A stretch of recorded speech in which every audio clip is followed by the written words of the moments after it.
Hello, everyone. I'm here to help you relax and fall into a peaceful sleep. If you enjoy the stories, please like and subscribe. It really helps a lot. I'd love to hear where you're listening from. Now, get comfortable and let's begin. What's hidden behind the strange alerts? My name is Grayson Mitchell, and I'm writing this because someone needs to know what really happened in Scranton.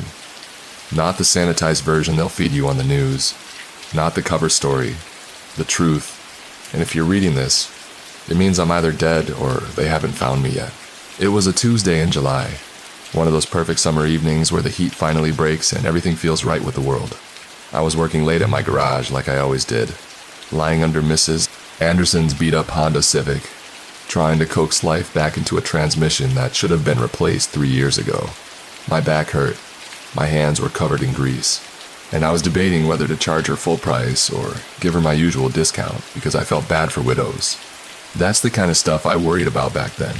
Whether to charge an extra $100, whether I'd have time to grab a beer before the store closed, normal stuff, boring stuff, the kind of stuff I'd give anything to worry about again. I'm 35, born and raised in Scranton. It's not a big city, maybe 40,000 people. The kind of place where everyone knows everyone and nothing exciting ever happens. My dad worked at the steel mill until it closed, then drank himself to death when I was 19. He left me his house, his debts, and his toolbox. I took the tools, sold the house to pay off what he owed, and opened Mitchell's Auto Repair on the east side of town. I've been fixing cars ever since because it's easier than fixing people. The garage used to be a gas station back in the 70s. The pumps are long gone, but I kept the old sign out front, this rusted metal arrow pointing at nothing. It seemed appropriate for my life. That evening, I had the garage door wide open, letting in the breeze and the smell of someone's barbecue from down the street. Kids were playing basketball at the park 2 blocks over. I could hear the ball bouncing, their voices rising and falling as they argued about fouls and three-pointers. Someone was mowing their lawn even though it didn't need it. Just normal neighborhood sounds on a summer night. I didn't know I'd never hear those sounds again. Grayson, you still open? I rolled out from under the Honda and saw Lauren Hayes standing in the doorway. She was still in her scrubs from the hospital, looking dead tired like she always did after a double shift. Lauren's my best friend since high school. She's a nurse at Scranton General. One of those people who actually gives a damn about helping folks. We've known each other forever, been through everything together. She knew about my dad, about my brother Owen, who disappeared 7 years ago, about all the crap I don't talk about with anyone else. For you? Always, I said, wiping my hands on a rag even though it didn't help much. Car trouble? I asked her. Nah, just saw your light on and figured you might want company, she replied. She held up a paper bag she had brought tacos. My stomach growled loud enough for her to hear, and she laughed. Thought you might have skipped lunch again. You know me too well, I said. I washed up at the sink in the corner while she set up the food on my desk. The office area was just a corner of the garage with a beat-up desk, a coffee maker that worked half the time, and 2 folding chairs I grabbed from a yard sale. Not much, but it was mine. Rough day? I asked, grabbing a taco and taking a huge bite. God, it was good. I hadn't realized how hungry I was. 3 car accidents, 1 heart attack, 2 diabetic emergencies, and some kid who shoved a Lego so far up his nose we needed a specialist to get it out, she said. She shook her head. It was just another Tuesday at the hospital. We ate in comfortable silence for a minute. The kind of quiet that only happens between people who've known each other long enough that words aren't always necessary. The radio was playing in the background, some pop song I didn't recognize, and outside the basketball game was still going strong. Everything felt normal, safe, like it always had. You hear anything about Owen? Lauren asked quietly. There it was, the question she asked every few weeks. Always gentle, always careful. My little brother had been 16 when he walked out of the house one afternoon and never came back. The cops looked for a while, then labeled him a runaway and moved on. That was 7 years ago. I still looked for him in every crowd. I still jumped every time my phone rang from an unknown number. Nothing, I said, because there was never any other answer. She nodded and didn't push it.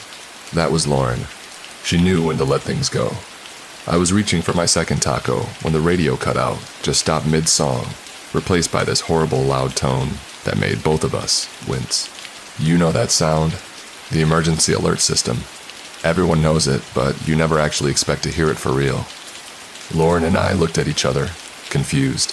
There wasn't any bad weather. No storms in the forecast at all. The tone lasted about 10 seconds, then stopped. A voice came on, flat and robotic, the kind of automated voice that sounds like it's never been human.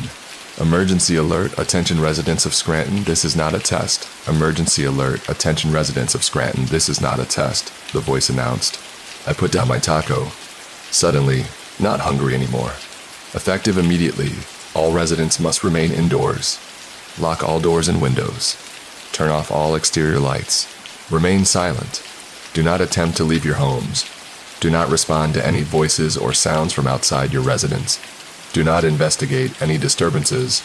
Remain silent and await further instructions. The message started repeating the same words over and over. What the hell?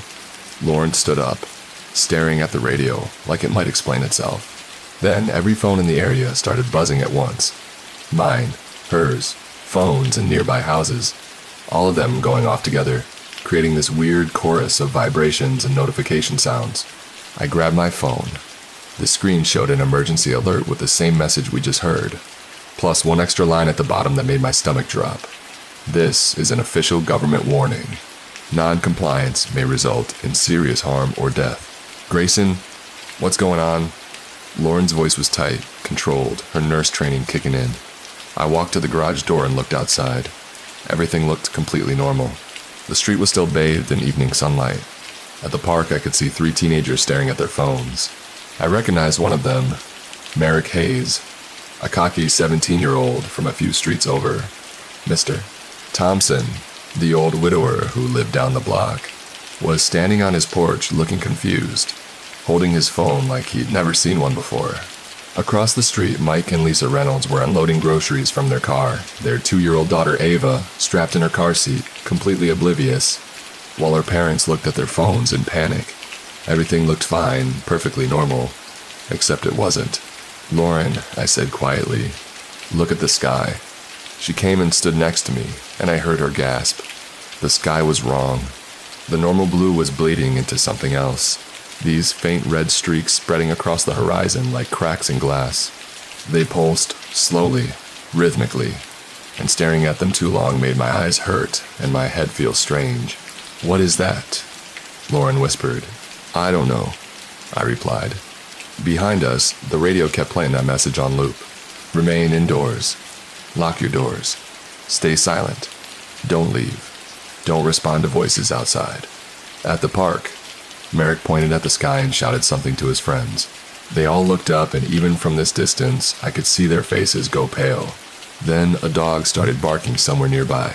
Frantic, terrified barking. The kind of sound an animal makes when it's scared out of its mind. And then it just stopped. Not gradually. Just cut off instantly, like someone hit a mute button. We need to get inside, Lauren said, her voice shaking despite her training. Right now, Grayson. I nodded, but I couldn't stop staring at those red cracks spreading across the sky, pulsing like a heartbeat that was all wrong. That's when I heard the first scream. It came from somewhere north, maybe 4 or 5 blocks away. A woman screaming in pure terror, the kind of scream that makes your blood run cold. It lasted maybe 3 seconds, then cut off abruptly, silence. Then another scream, closer, then another, then more, overlapping, coming from different directions. Inside now, Lauren said. She grabbed my arm hard enough to bruise. I hit the button for the garage door. As it started rolling down, I saw Merrick and his friends running from the park, sprinting like their lives depended on it. Mr. Thompson stumbled backward into his house and slammed the door. Mike Reynolds abandoned the groceries, grabbed Ava from the car, and ran for his front door while Lisa fumbled with her keys, her hands shaking. And at the far end of the street, where the houses ended and empty lots began, I saw something moving. Something tall. Something that moved wrong, jerking and stuttering like a video skipping frames, like reality itself was glitching around it. The garage door slammed shut with a heavy thud that felt final, sealing us inside with the emergency alert still playing and the screams getting closer and closer. For about 30 seconds, Lauren and I just stood there in the darkness of the garage, breathing hard, listening to the emergency alert drone on and on from the radio. My heart was hammering so hard I could feel it in my throat. Outside, the screams continued. Some close, some distant. All of them wrong. All of them ending too quickly. "We need light," Lauren said, her voice steadier than mine would have been.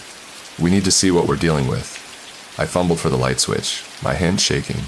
The fluorescent lights flickered on, flooding the garage with harsh white light that suddenly felt like the safest thing in the world. The space looked exactly like it had 5 minutes ago. Tools on the walls, the Honda Civic still up on the lift, my coffee maker on the desk, everything normal, but nothing felt normal anymore. "Your phone," I said. "Check if you can get online, find out what's happening." Lauren pulled out her phone, her thumb flying across the screen. I did the same, no signal. The Wi-Fi was dead too. I tried calling 911, but the call wouldn't go through, just a dead tone. Then nothing. "Nothing," Lauren said, frustrated. "No internet, no cell service, nothing. It's like everything just died." The lights flickered once, twice, then steadied. "Okay," I said, trying to think. "Okay." The alert said to stay inside, lock everything, stay quiet, so we do that. We wait for more information. "Grayson?" Lauren's voice was tight. "What did you see?" I didn't want to answer that. Didn't want to put words to what I'd seen because saying it out loud would make it real. But Lauren deserved the truth. "Something? I don't know what. It was tall and it moved wrong like it was skipping through space instead of walking," I said. She was quiet for a moment. "And the sky, those red cracks. I know. This isn't a tornado warning. This isn't a chemical spill or a gas leak. I know. So, what the hell is it?" I had no answer for that. The emergency alert kept repeating its message, and I realized it was the only sound now. The screams had stopped. The basketball game was silent. No cars, no dogs barking, no lawnmowers, just that mechanical voice telling us over and over to stay inside, stay quiet, don't respond to anything outside. "We should check the windows," I said. "Make sure everything's locked." The garage only had 2 windows, both small and high up on the side wall. I grabbed a stepladder and climbed up to check them. Both were locked, but looking through them, I could see the street outside, still bathed in evening light, but completely empty now. Every house had its doors closed. No one was outside.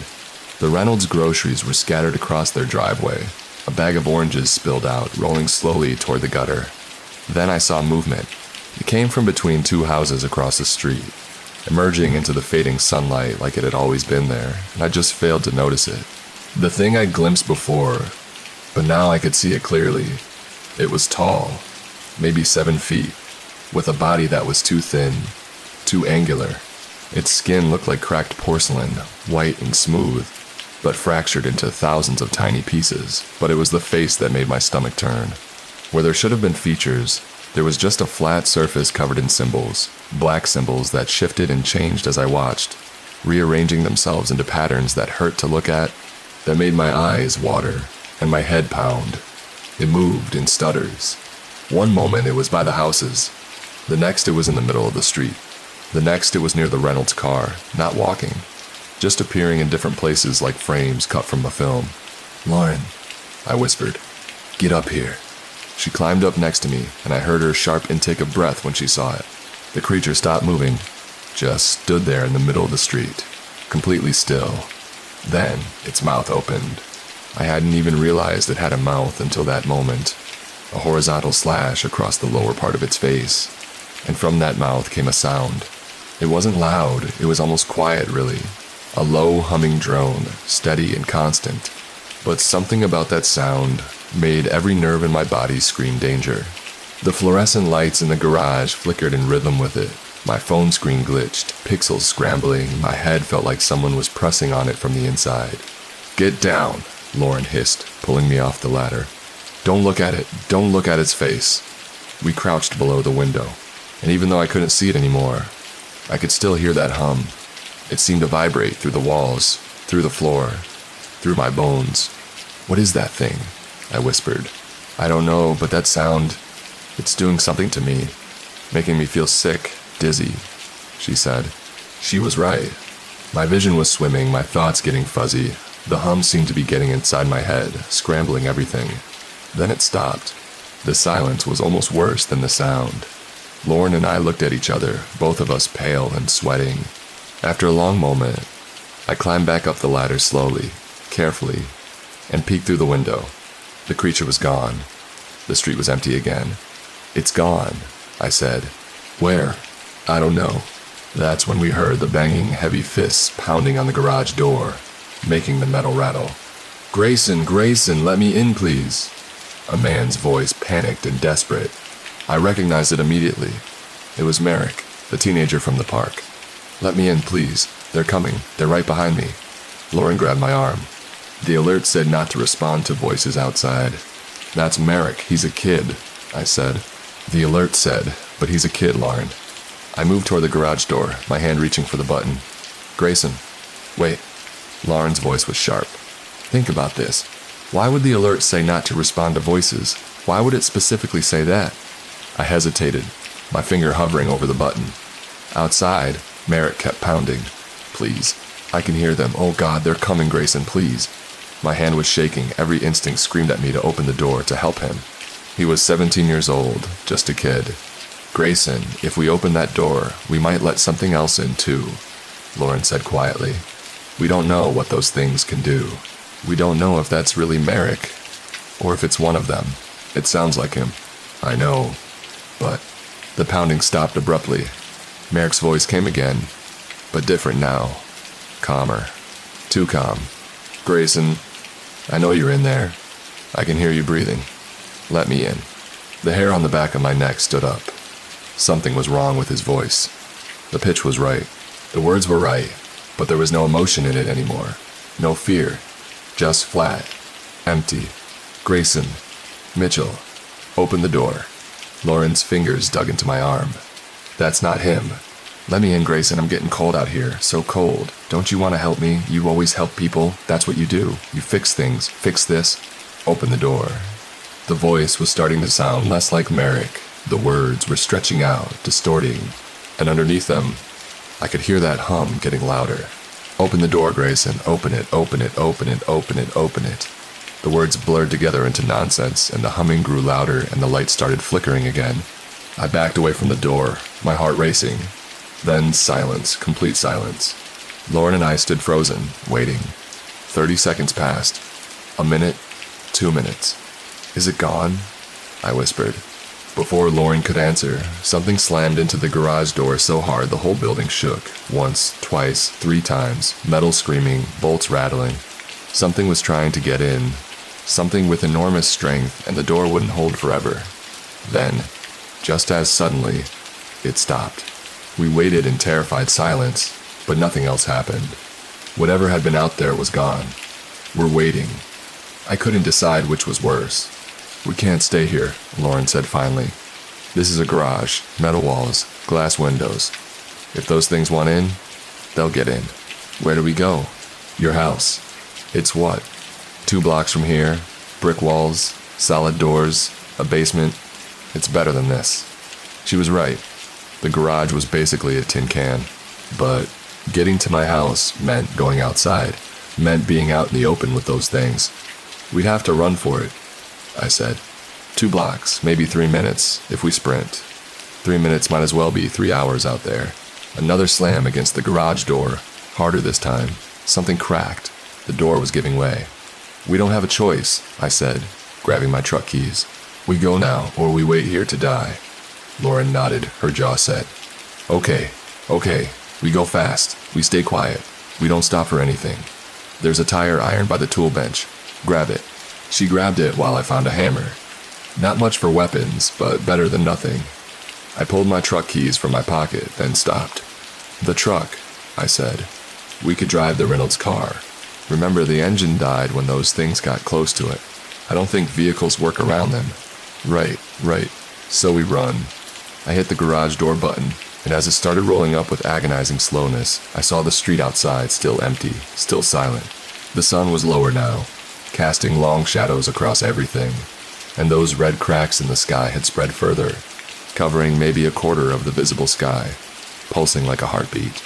The door was halfway up when I saw them, 3 of the creatures standing at the far end of the street, perfectly still, their symbol-covered faces pointed in our direction. "Run," I said, and we ran. We burst out of the garage into the evening air, and immediately everything felt wrong. The temperature had dropped at least 20 degrees. My breath came out in visible puffs, which shouldn't have been possible in July. The air itself felt thick, heavy, like trying to breathe through wet fabric. The three creatures at the end of the street hadn't moved. They just stood there, those shifting symbols on their faces writhing and changing, watching us, or maybe not watching. I couldn't tell if they even had eyes behind those symbols. "Don't look at them," Lauren hissed, grabbing my hand. "Don't look at their faces, just run." We ran. My house was 2 blocks north, and we sprinted down the middle of the street because the sidewalks felt too close to the houses, too many places for those things to hide. Our footsteps echoed loud in the unnatural silence. Too loud, every sound we made felt like a beacon. Behind us, I heard that stuttering movement. Not footsteps, just displacement of air, reality glitching as they moved. I didn't look back, didn't dare. We made it 1 block before Lauren suddenly yanked me sideways, pulling us both behind a parked car. I almost yelled at her, but then I saw why. One of the creatures was in the middle of the street ahead of us, appearing out of nowhere. It stood perfectly still, its head tilted at an angle that was too severe, too wrong.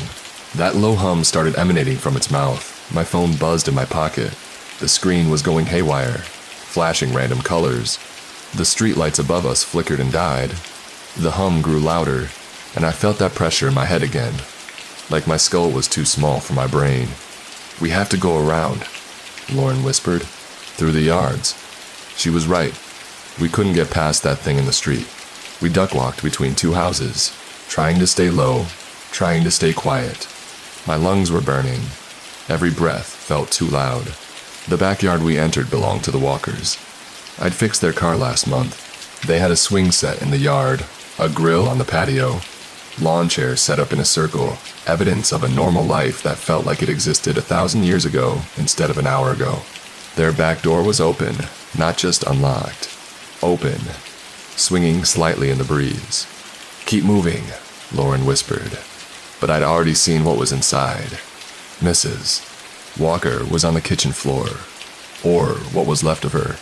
I'd seen car accident victims before, seen what happens when metal and flesh collide at high speed. This was worse. Her body looked like it had been torn apart from the inside out, skin split open in geometric patterns, bones broken and bent at impossible angles, and her face, God. Her face was frozen in an expression of such pure terror that I had to look away. "Grayson," Lauren pulled at my arm. "We can't help her, we have to keep moving." I tore my eyes away and followed her across the yard. We climbed the fence into the next property, then the next. Every yard was empty. Every house was dark and silent, but I kept seeing signs of what had happened.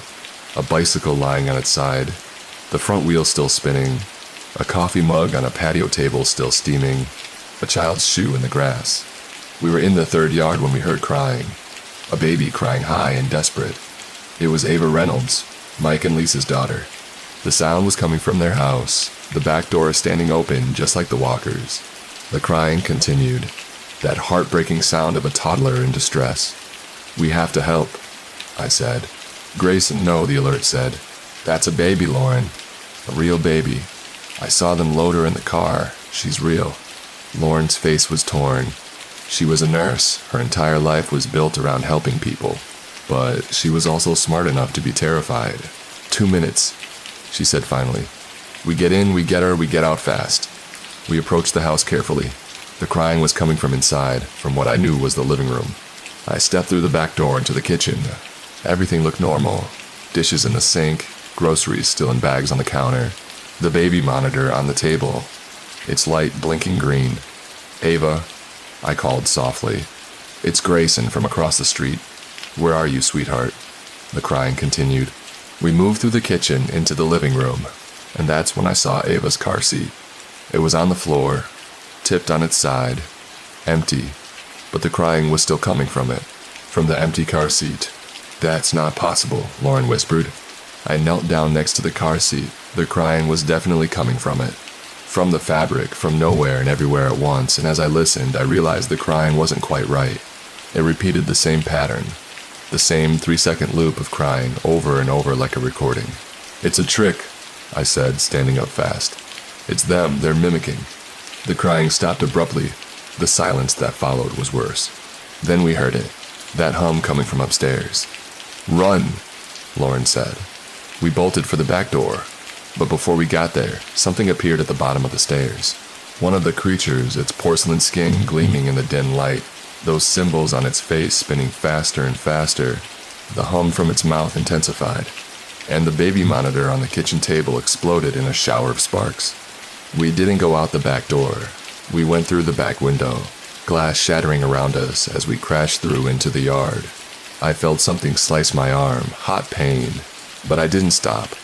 We ran, jumping the fence, hearing that stuttering movement behind us.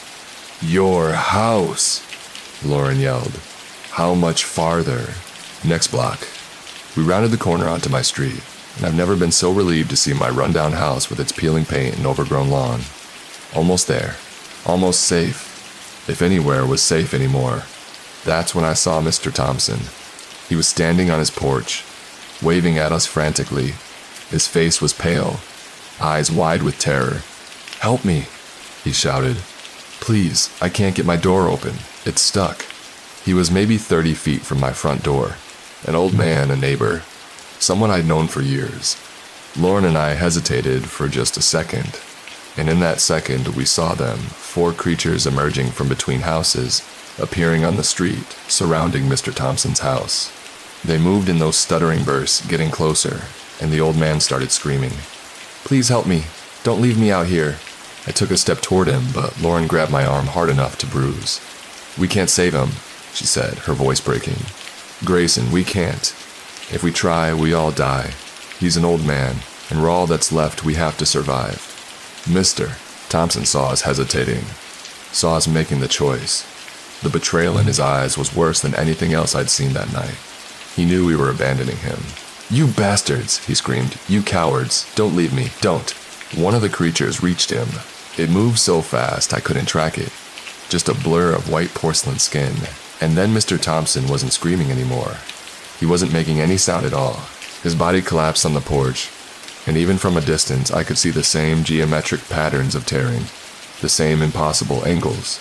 The creatures turned toward us, all 4 of them. Their symbol, covered faces pointed in our direction, and the humming started, multiple sources overlapping, creating a discordant drone that made my teeth ache and my vision swim.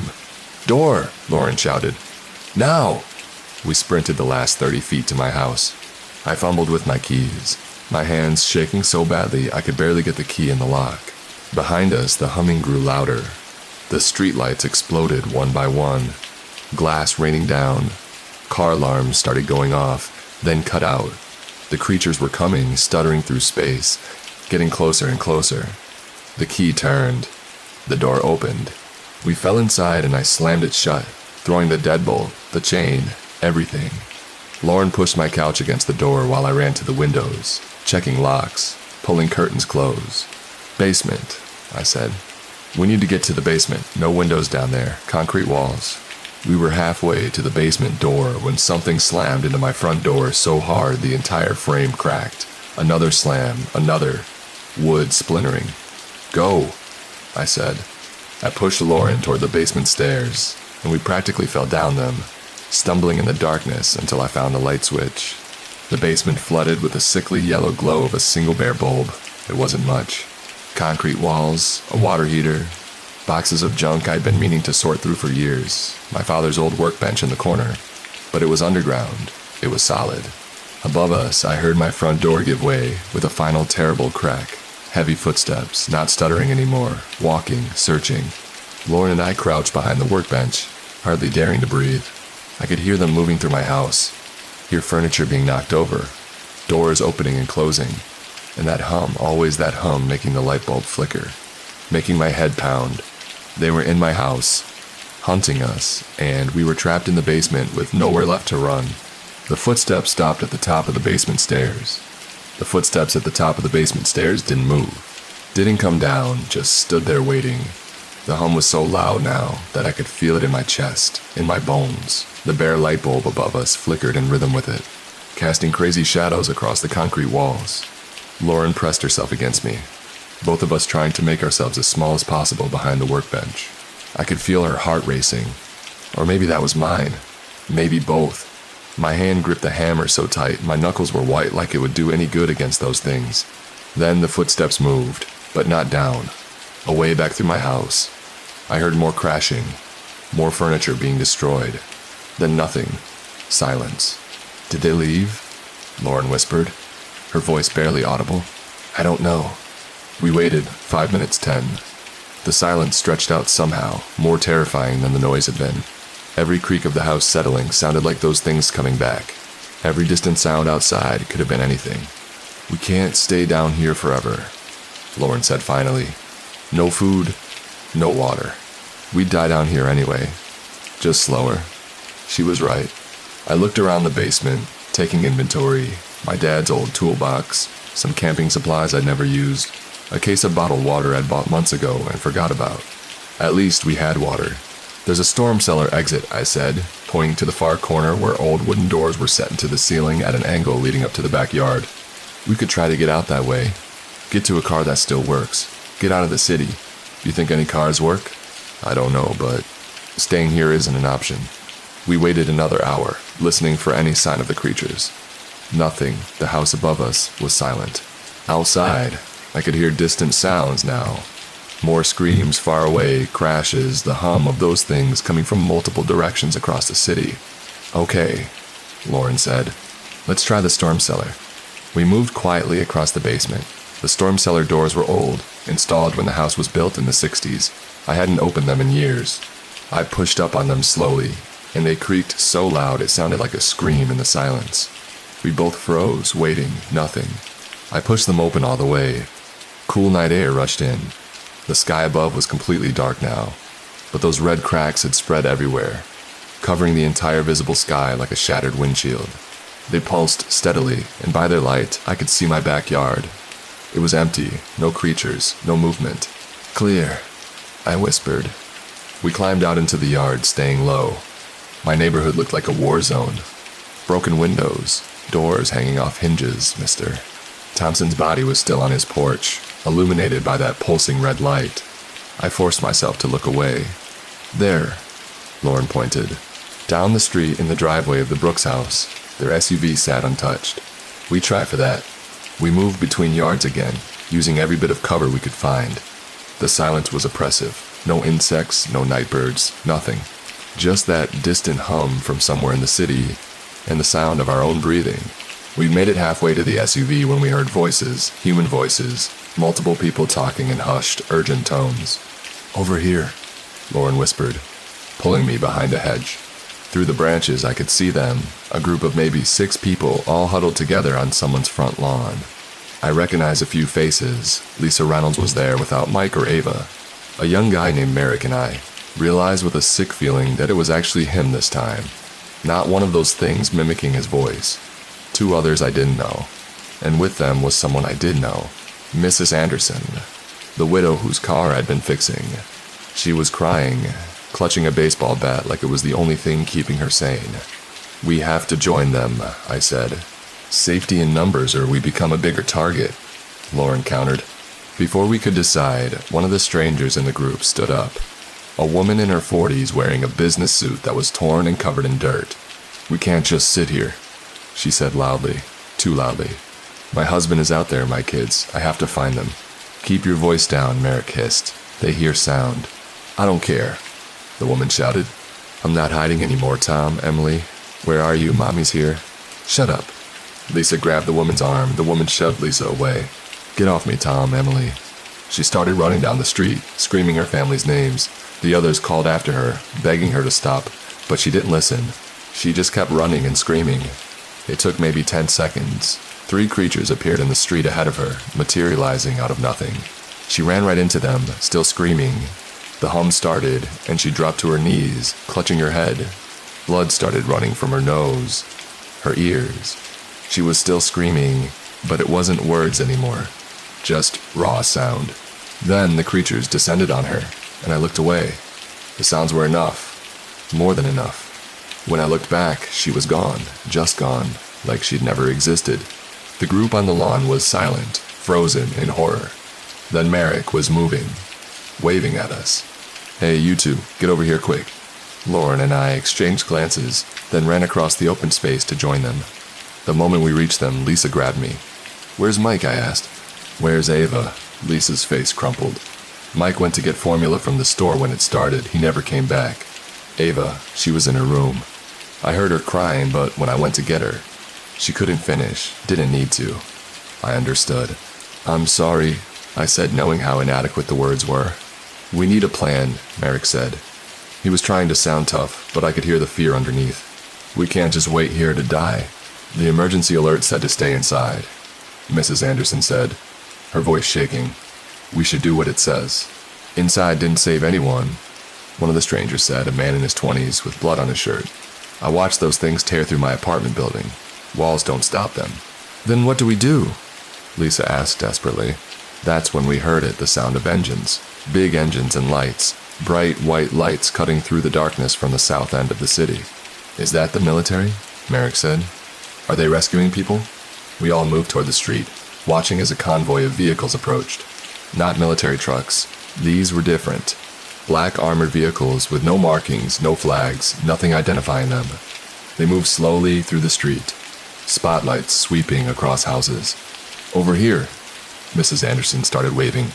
We're here, help us. Wait, Lauren grabbed her arm. Something's wrong. What are you talking about? They're here to save us. But Lauren was right. Something was wrong. The vehicle stopped in the middle of the street and soldiers poured out. But they weren't dressed like any soldiers I'd ever seen. Black tactical gear, helmets with completely opaque face shields, no insignia, no names, nothing. And they weren't fighting the creatures, they were working around them. I watched as two of the creatures stood in the middle of the street, and the soldiers just walked past them like they weren't even there. One soldier was carrying some kind of device, a metal cage attached to a long pole, and he was herding one of the creatures into the back of a truck. They're catching them, I said. They're not here to rescue us, they're catching those things. That doesn't make sense, Merrick said. But it did. It made horrible sense. The creatures hadn't just appeared. They'd been brought here, or released here, and now someone was collecting them, studying them. One of the soldiers spotted our group. He raised a hand, and immediately 4 others turned toward us. They started walking in our direction, not hurrying, just walking with terrible purpose. Everyone stay calm, the lead soldier said, his voice filtered through a speaker in his helmet. We're here to extract civilians. You'll be taken to a secure location. Thank God, Mrs. Anderson said, starting toward them. Stop! Lauren grabbed her again. Look at them, really look at them. I did, and I saw what Lauren saw. These soldiers weren't looking at us like rescuers, they were looking at us like specimens, like things to be collected, same as the creatures. Behind the soldiers, I saw one of the armored trucks. Its back doors were open, and inside I could see people. Dozens of people all huddled together in the dark, all looking terrified, and next to them, separated by a metal barrier, were the creatures contained but alive. They were keeping them together, humans and monsters, all in the same trucks. We're not going with you, I said. The soldier's helmet turned toward me. That's not a request. All civilians must be evacuated for their own safety. Evacuated where? That's classified information. Come with us now, or we'll use force. Screw this, Merrick said, backing away. I'm not getting in that truck. 2 soldiers moved toward him, fast, faster than I expected. Merrick tried to run, but they grabbed him, 1 on each arm. He struggled, yelling, but they dragged him toward the truck like he weighed nothing. Let him go, Lisa screamed. Everything happened at once. Lisa ran at the soldiers. Mrs. Anderson started screaming. Lauren pulled at my arm, trying to get me to run, and the soldiers raised their weapons. Not guns. Something else. Devices that looked like tasers, but bigger. They pointed them at our group, and I heard a high-pitched whine building. Run! I yelled. We scattered. I grabbed Lauren's hand, and we bolted between houses, hearing shouts behind us, hearing that whine get louder. Something crackled through the air above my head, and the tree branch I just passed under exploded in a shower of splinters. We ran through yards, over fences, not caring about noise anymore. Behind us, I could hear the soldiers pursuing, their boots pounding in rhythm. And worse, I could hear the creatures, that stuttering movement, the hum. They'd released them. The soldiers had released the creatures to hunt us down. There, Lauren pointed at a house ahead. a two-story with a basement window that was broken. We dove through it, tumbling into darkness, landing hard on a concrete floor. We were in someone's basement, and we weren't alone. In the corner, illuminated by the red light coming through the window, I saw 3 people huddled together, a man, a woman, and between them, a teenage girl, maybe 16. "Don't move," the man said, and I saw he had a gun. His hands were shaking, but the barrel was pointed right at us. "Don't move or I'll shoot." "We're not infected," I said, raising my hands. "We're just trying to survive, same as you." That's what the last one said, right before it changed. "Changed?" Lauren asked. "What do you mean changed?" But before he could answer, we heard it above us inside the house. Footsteps. Dozens of them.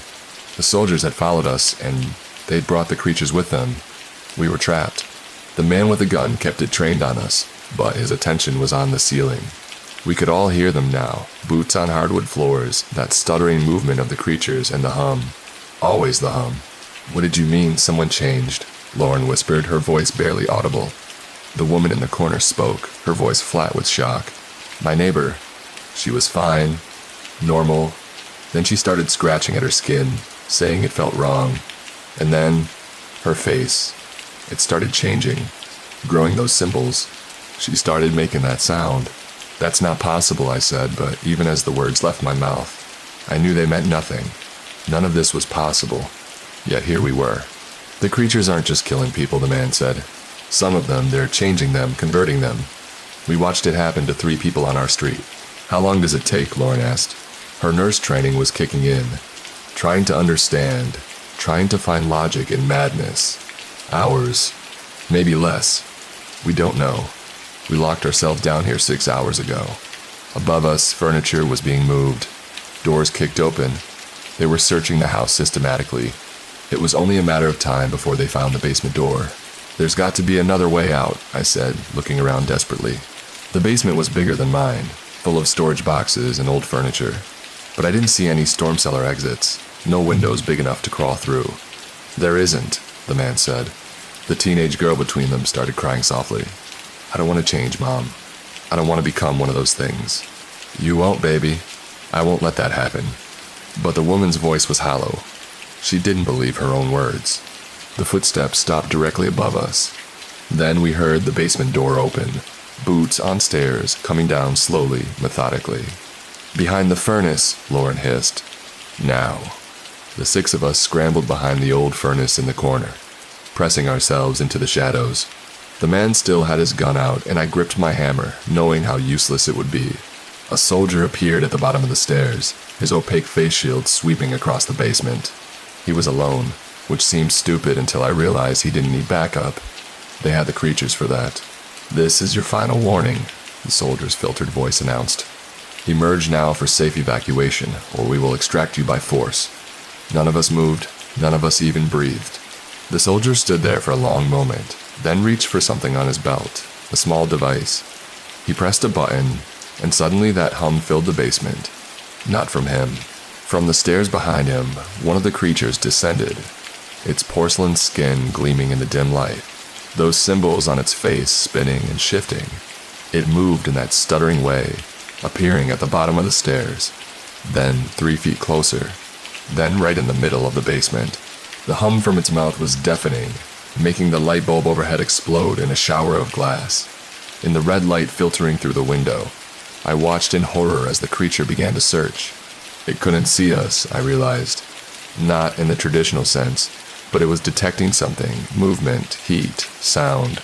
Next to me, the teenage girl was shaking, trying so hard not to make noise that she was making herself worse. Her breathing was getting faster, more panicked. Her mother clamped a hand over the girl's mouth, but it was too late. The creature's head snapped in our direction. Those symbols stopped spinning and locked into a pattern that made my eyes water. The hum intensified, and I felt something wet on my upper lip. Blood. My nose was bleeding. The creature stuttered toward us. The man raised his gun and fired. The gunshot was deafening in the enclosed space. The bullet hit the creature square in the chest, and for a second I thought it might actually work, but the creature didn't even slow down. The bullet hole was visible in its porcelain skin, a perfect circle, but nothing came out. No blood. Nothing. It reached the man in 2 stuttering movements. I didn't see what it did. I just heard his scream, short and sharp, then the wet sounds of tearing. The woman was screaming now too, and the teenage girl Lauren was pulling me backward, pulling me toward the stairs. We ran, left those people to die, added their screams to the guilt I'd already carried for Mr. Thompson, for everyone else we couldn't save. Lauren and I burst past the soldier at the stairs, and he didn't even try to stop us. He was too busy watching the creature work, like a scientist observing an experiment. We made it upstairs and out the front door into a nightmare. The street was full of them now, soldiers and creatures working together, herding people like cattle. I saw Mrs. Anderson being dragged toward a truck, still clutching her baseball bat, still fighting. I saw Merrick in one of the cages, blood running down his face. And Lisa. Lisa was on her knees in the middle of the street, and as I watched, her body started convulsing. She was changing. Oh God, Lauren breathed. They infected her. They're infecting people on purpose. It clicked into place then, the pieces fitting together into a picture so horrible, I didn't want to believe it. This wasn't an invasion. It wasn't random. Scranton was a testing ground. They'd brought these creatures here, released them in a contained environment, and now they were studying what happened, studying how people died, how people changed, collecting data. We were lab rats, all 40,000 of us. The blockade, I said. There has to be a military blockade around the city. That's why no help is coming. They sealed us in. Then we find a way through it, Lauren said. We get out. We tell people what's happening here. We ran down side streets avoiding the main roads where the trucks were operating. Behind us, the sounds of the city dying filled the night. Screams, gunfire, that constant, terrible hum. We found Merrick 3 blocks later. He'd escaped somehow, bleeding from a gash on his forehead, but alive. He was hiding behind a dumpster, and when he saw us, relief flooded his face. Thank God, I thought I was the only one left. How'd you get away? Lauren asked. They were loading us in trucks. One of the creatures got loose. In the chaos, I ran. He looked at us with desperate eyes. Where do we go? What do we do? We get out of the city, I said. Find the blockade, find a way through. They'll shoot us if we try to leave. Maybe, but staying here means dying or worse. We moved through the ruins of my neighborhood, 3 survivors in a city of the dead and dying. The red cracks in the sky pulsed overhead like the heartbeat of some massive, malevolent thing. And ahead of us in the distance, I could see lights, bright lights, the blockade. We made it to the edge of Scranton, just as dawn was breaking. The city limits were marked by a wall of military vehicles, concrete barriers, and armed soldiers. Real soldiers this time, not the faceless ones in black. These had American flags on their shoulders, names on their uniforms, but they weren't letting anyone out. We watched from hiding as a family of 4 approached the blockade, begging to be let through. The soldiers raised their weapons and forced them back. One man tried to make a run for it through the barriers. They shot him, not to wound, to kill. They're not letting anyone leave, Lauren said. We're all infected as far as they're concerned. They're keeping the contamination contained. There has to be a weak point, Merrick said. A gap we can slip through.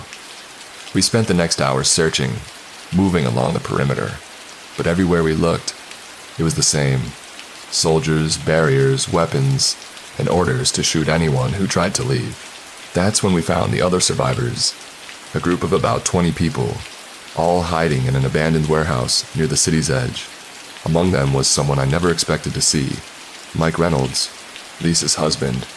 Mike? I couldn't believe it. We thought you were dead. I should be. His eyes were haunted. The store where I went for formula. Those things attacked. I hid in a freezer for 6 hours. When I came out, everything was gone, everyone. He grabbed my arm. Lisa, Ava, are they? I couldn't tell him, couldn't find the words, but my face must have said enough. No. He sank to his knees. No. No, no. Lauren knelt beside him, putting a hand on his shoulder. But there was nothing she could say, nothing anyone could say. An older woman approached us. She had military bearing, gray hair pulled back tight. You 3 just get here. Yeah, I said. Who are you? Captain Emily Grant, retired. I've been organizing the survivors. We're planning a breakout through the blockade. That's suicide. Staying here is suicide. At least this way we die trying. She led us deeper into the warehouse where people were gathering supplies, weapons, anything they could use. We've been watching patrol patterns. There's a weak point on the east side, a gap in the barriers near the old quarry. If we move fast, create a distraction, some of us might make it through. Might isn't good enough, Lauren said. It's all we have. We go tonight during the shift change. It's our only chance. Mike stood up, wiping his eyes. His grief had transformed into something else, something cold and determined. I'm in. I've got nothing left to lose. Me too, Merrick said. Lauren and I looked at each other. We'd made it this far together. We weren't stopping now. Okay, I said. We're in. But as Captain Grant outlined the plan, as people gathered weapons and prepared for what might be their final hours, I couldn't shake the feeling that we were missing something, that this was all going exactly according to someone's plan. The creatures, the black uniformed soldiers, the military blockade, the infection that turned people into monsters. It was all too organized, too controlled. Someone had orchestrated this entire nightmare, and something told me they weren't done with us yet. As night fell, and our group prepared to make our desperate run for freedom, I looked back at Scranton, my home, the city where I'd lived my entire life. It was burning now. Fires spreading through the streets, the red cracks in the sky pulsing brighter than ever. Whatever happens, Lauren said quietly beside me. We tried. We survived when we shouldn't have. That counts for something. Does it? She didn't answer because we both knew the truth. Survival meant nothing if you were the only one left.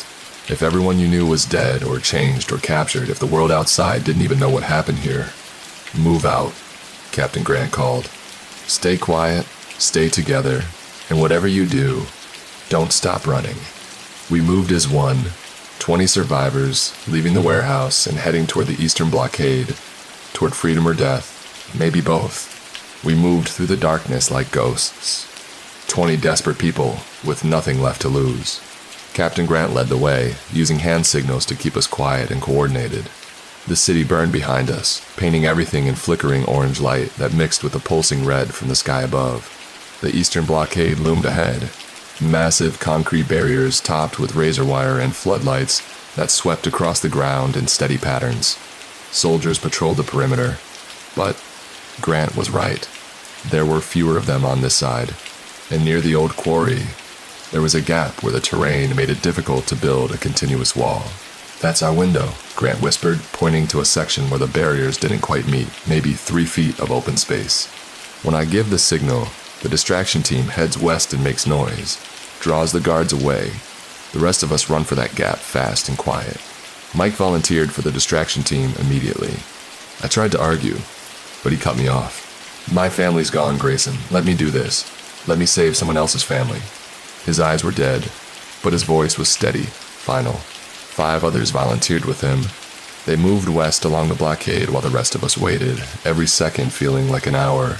Lauren's hand found mine in the darkness, and I held it tight, maybe for the last time. Then we heard it, gunshots, screaming. The distraction team had started their diversion. The soldiers at our section of the blockade immediately turned, running toward the commotion, shouting into radios. Now, Grant hissed, "Go, go, go." We ran, 14 of us sprinting toward that 3-foot gap in the barriers.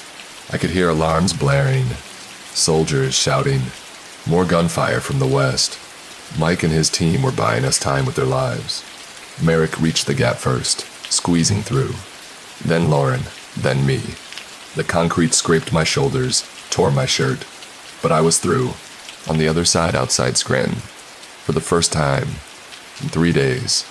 That felt like 3 years. Others were making it through. 8, 9, 10 people. Then the soldiers realized what was happening. Spotlights swung toward us and someone started shooting. Captain Grant was still on the other side helping an older man through the gap when a bullet caught her in the shoulder. She fell, blood spreading across her jacket. "Keep going!" she screamed at us. "Run." The older man tried to help her, but she pushed him away. Another bullet hit her in the chest. She dropped, and I knew she was gone. The older man made it through the gap just as soldiers swarmed the area. "Move!" Lauren pulled at me. "We can't help them." We ran into the wilderness beyond the blockade, into the woods and hills that surrounded Scranton. Behind us, the shooting continued. The screams continued. I didn't look back. Couldn't look back. We ran for hours through dense forest, across streams, over rocks that tore at our feet. Some people couldn't keep up, fell behind. I heard one woman scream as something grabbed her in the darkness. Not soldiers, something else. The creatures had escaped the containment. They were out here too. By dawn, only 5 of us remained. Me, Lauren, Merrick, the older man who'd been the last through the gap, and a young woman named Chloe who hadn't spoken a word since the warehouse. We collapsed in a ravine, gasping for air, bleeding from dozens of cuts and scrapes. We made it, Merrick said between breaths. We actually made it out. But had we? I looked back toward Scranton. From this distance, I could see the full scope of it. The entire city enclosed by barriers and military vehicles, helicopters circling overhead, and above it all, those red cracks in the sky contained within an invisible dome that ended exactly at the city limits. They're not trying to stop it from spreading, I realized. They're studying it. Scranton is an experiment, a controlled environment. Then we need to tell people, Chloe said her first words. We need to expose this. We tried. God, we tried. We flagged down a state trooper on a highway 20 miles from Scranton. He took one look at us, bloody and babbling about monsters and conspiracies, and called for backup. They took us to a hospital, separated us, questioned us for hours, but nobody believed us. How could they? We sounded insane. And when we tried to show them proof, tried to point them toward Scranton, we were told the city was under quarantine due to a chemical leak. Evacuated. Everyone safely relocated. The roads were closed. No media allowed near. They kept us in the hospital for 3 days, treating us for exhaustion and dehydration and what they called trauma-induced delusions. They were kind about it, sympathetic even, but they didn't believe a word we said. On the 4th day, men in suits came, government types with fake smiles and cold eyes. They sat us down one by one and explained things very carefully. There had been an accident, a chemical spill from an old industrial site. Everyone was fine. We were confused, traumatized. We should accept the counseling being offered and try to move on with our lives. When I insisted on the truth, when I demanded they tell me what really happened, the fake smile disappeared. Mr. Mitchell, I understand you've been through something traumatic, but spreading false information about government operations, inciting panic, making unfounded accusations, these are serious crimes, one of them said. I'd hate to see you end up in federal custody over a misunderstanding. Do we have an understanding? The threat was clear. Talk and disappear. Stay quiet and live. The others got the same visit, the same threat. Within a week, we were released, given new identification, some money, and strongly encouraged to relocate far from the area, to start over, to forget. Merrick moved to California. Chloe went to Florida. The older man, his name was Frank, went back to his family in Ohio. I don't know if they kept quiet or if they tried to talk and were silenced more permanently. Lauren and I stayed together. We moved to a small town in Oregon, as far from Scranton as we could get while staying in the country. We got jobs, tried to build something like a normal life. But every night I dream about those creatures, about Mr. Thompson's betrayed eyes, about Mike sacrificing himself, about all the people we left behind.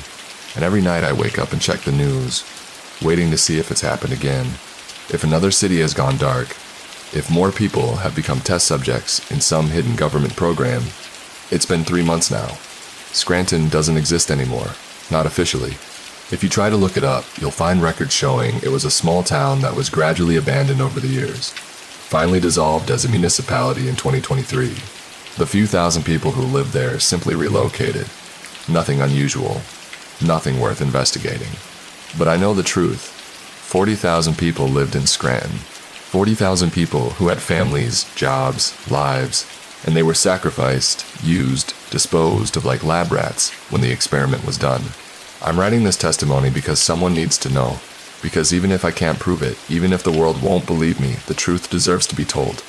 Lauren says I should stop, that it's too dangerous that they're watching us. She's probably right.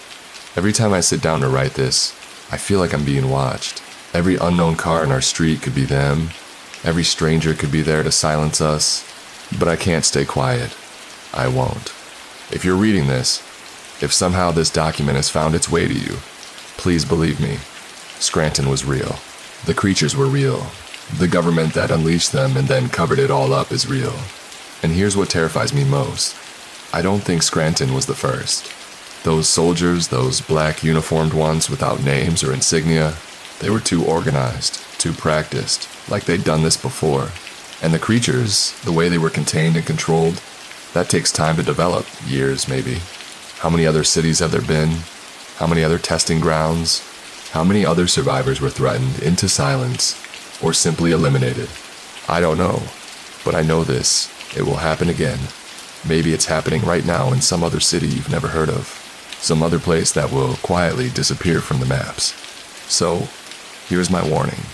The one I wish someone had given us if you hear an emergency alert that doesn't make sense. One that tells you to stay silent, to not respond to voices outside, to not leave your home. Don't obey it. Don't trust it. Don't wait for help. Run immediately. Don't pack. Don't hesitate. Don't try to save everyone. Just run as far and as fast as you can. Don't trust the rescuers when they come. Don't get in their trucks. Don't believe them when they say you're being evacuated to safety. And if you make it out, if you survive, be careful who you tell because they're watching, always watching. And they'll do anything to keep their experiments secret. My name is Grayson Mitchell. I was a mechanic in Scranton, a city that no longer exists. I'm 35 years old and I'm probably going to die for writing this. But if it saves even one person, if it warns even one city, then maybe all the guilt, all the nightmares, all the people we couldn't save, maybe it will mean something. Lauren just came into the room. She's telling me to stop writing, to delete this file. She's scared. I'm scared too, but I'm hitting save. I'm uploading this to every anonymous server I can find. I'm making sure it can't be completely erased. If you hear the alert, run. If they come for you, fight. And if you can't escape, at least know the truth. You're not victims of an invasion or a natural disaster. You're test subjects, and they knew exactly what they were doing when they decided your life was expendable. Don't let them forget we existed. Don't let Scranton be erased from history. Remember us. Grayson Mitchell. The horrifying truth behind the UFO crash. I stared at the generic, nameless suit standing in front of me. He claimed that he worked for the CIA. He even flashed his little badge and all. It didn't matter to me whether or not I believed him. The only thing that mattered was the fact that he paid half up front, promising the other half after the job was done, as part of a freelance mercenary group, modern-day soldiers of fortune. We've been hired by government agencies before, but mostly just ones in the Midwest and the Deep South. You can imagine the type of jobs we've been asked to pull off. Safe to say, ethics aren't our primary concern. Now, I'm not blatantly immoral. If somebody offered us an exorbitant amount to provide overseas security for a human trafficking ring, I'd shoot him on the spot. That's not to say that we're good people, and it's far from it. In fact, I don't expect you to feel sympathy for me. I just want to get my story out there. Something very strange is going on. Something we should probably all be worried about. The mission itself was presented as a simple one, but the circumstances surrounding it were more unusual. We're staging a raid on a fanatical religious cult in Kansas. Real psychotic bunch. I remember the suit telling me that. I couldn't have imagined a better compensation than the one he was offering, so I listened intently. In all honesty, it was nearly enough to set my entire team up for retirement. Nevertheless, the whole situation unnerved me. We were caught completely off guard when they contacted us. Somehow, they'd found our email address on the dark web. I knew what we were doing was illegal, but they didn't seem to care. In fact, they never mentioned anything about our past crimes at all. In reality, they probably could have smoked us at any point. It didn't make a lot of sense why they chose not to, or why they chose to approach us at all. I had my hunches, of course. Most of them to do with the fact that we were entirely expendable and operated under the radar the best we could. Obviously, we didn't do a good enough job. Whatever it is, what it is. We needed this payday. Our little operation couldn't last forever. I know it's not important for the job, but what's the purpose of the raid? These guys are growing weed or something? I asked, the question coming out snarkier than I intended it to. The suit just grinned. I guess he had a sense of humor. Well, he began, I doubt you'll be telling anybody, so I suppose you might as well know. He seemed confident in that assumption, maybe a little too much. So, These people stumbled upon something that they shouldn't have, he continued, and then they tried to hide it. Better not be something that's moments away from exploding. They said that, and the suit laughed this time. It's not so simple. What do you know about the existence of extraterrestrial life? I raised my eyebrows. The hell was he about to tell me? You're asking me if I believe in aliens, I responded. It'll take a second to consider it. Sure, why not? He went on to explain. The real objective sounded absurd, but it was also coming from the horse's mouth. You tell me what I'm supposed to believe? Apparently, a UFO had crashed on a farm in southeastern Kansas a few days prior. His luck would have it, this farm belonged to the Church of Eternal Light, the cult in question. Shortly after it landed, some cult members stumbled upon it, subsequently being ordered to drag it into the leader's farmhouse, which was quite literally a mansion. Not much was known about the leader other than his epithet, which was the Chosen One. Yeah, that kind of guy. In reality, the cult was just a front for the trafficking of various goods, which had brainwashed its members into doing a lot of the dirty work. The most interesting part about this was the UFO itself. It was allegedly about 12 feet wide, 3 feet in diameter, and shaped like a pill. Before it landed, it had been moving erratically, seemingly teleporting short distances every few seconds or so. After it landed, some kind of dark green fluid began leaking out of it. Now for the actual mission. We simply had to go in and assist a team of SAC agents in wiping out every single member.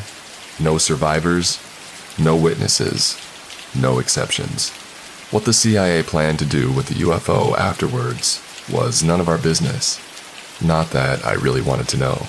We didn't have much time to prepare for the raid, but it didn't sound like we needed it. We were dealing with amateurs, most likely just trigger-happy rednecks who couldn't strategize or aim for shit. I suppose raid wasn't the most apt way to describe the job. It seemed more like a slaughter than anything else.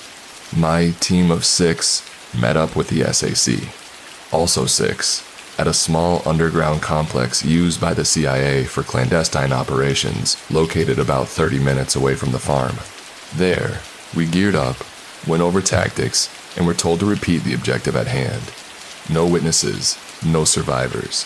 After all that was said and done, we piled into a SWAT truck and drove off. We never worked with the CIA in the past, so we supposed that this was standard procedure.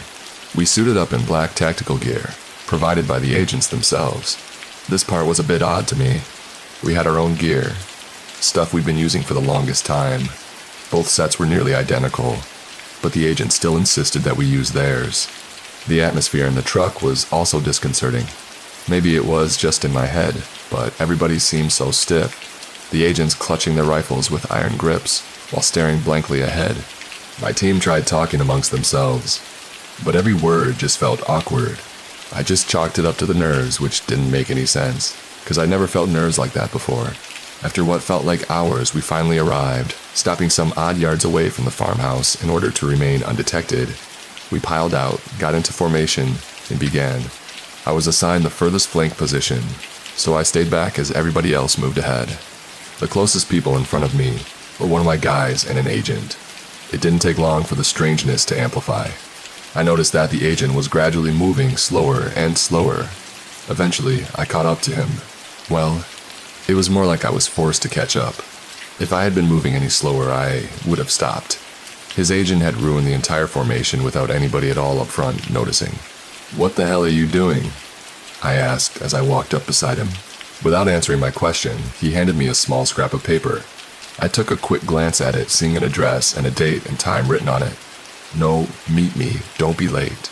There was no inflection at all in his voice. "Do whatever you can to stay alive." As soon as he finished saying this, he sped up, reclaiming his original position. Obviously, that interaction was a cause for concern. I had to start wondering just what the hell I'd gotten my team into. I seriously started considering calling it off right then and there, but before I knew it, bullets were flying. The agents up front had taken out the 2 guards standing at the front entrance. Soon after, we blew the door down and stormed inside. The agent shot down a few more guards stationed at the main floor, before we started heading towards the basement. Once we got down there, 10 more guards, cult members, were waiting for us. As for the mission, I raised my rifle and prepared to fire. But unfortunately, I couldn't prepare myself for what happened next. The agent at the front raised his fist, signaling for us to stop. Surprisingly, the guards didn't shoot at us. In fact, they didn't even react. The agent began turning around before aiming the rifles at us instead. There's been a change of plans. We'd been set up. That much was obvious. I didn't even have time to curse before the whole thing went off the rails.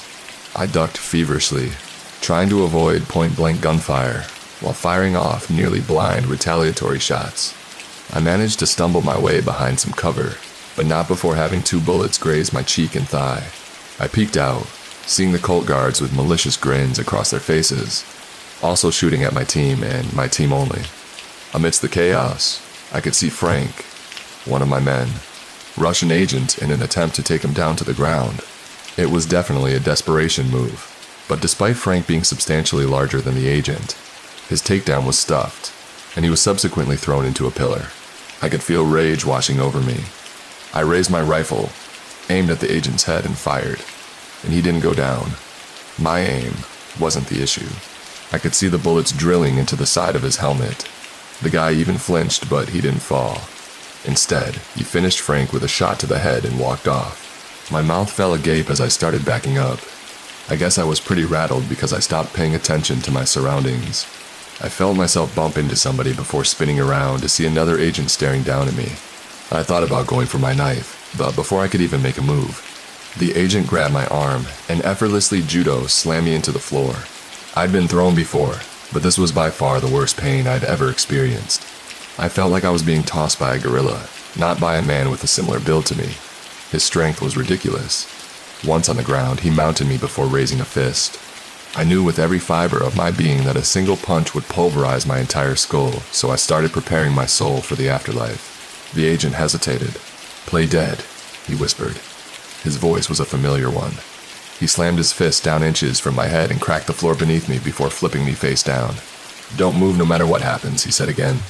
The pressure blanketing my body soon disappeared. The agent was getting up. I knew what he said. I didn't want to listen. I wanted to help my team. I got them into this mess, so I was obligated to get them out. But I didn't move. I knew it was useless. The basement had gotten quiet. No more sounds of my struggle. My team was dead, and it was entirely my fault. Moments later, somebody began talking, snapping me out of my self-pity session. "Geez, job well done, huh?" It didn't sound like one of the agents, so I assumed the voice belonged to a cult member. What the hell was going on, I thought to myself. Were they working together now? About the payment. This question was interrupted by gunfire. A brief bout of additional chaos followed, with more bodies dropped to the floor. I counted about 10 in total. I guess they weren't working together after all. "All right, let's make this quick," one of the agents said. I had to wonder what he was talking about. What more did they need to do? I listened to the sounds of scuffling boots as agents went about doing something. I opened one of my eyes just a sliver, trying to make out what the hell was going on. I wish I had just kept it closed. I was lying right next to Rob, one of my teammates, as I stared at his lifeless, bullet-ridden body. I wanted to scream. I forced myself to keep my mouth shut.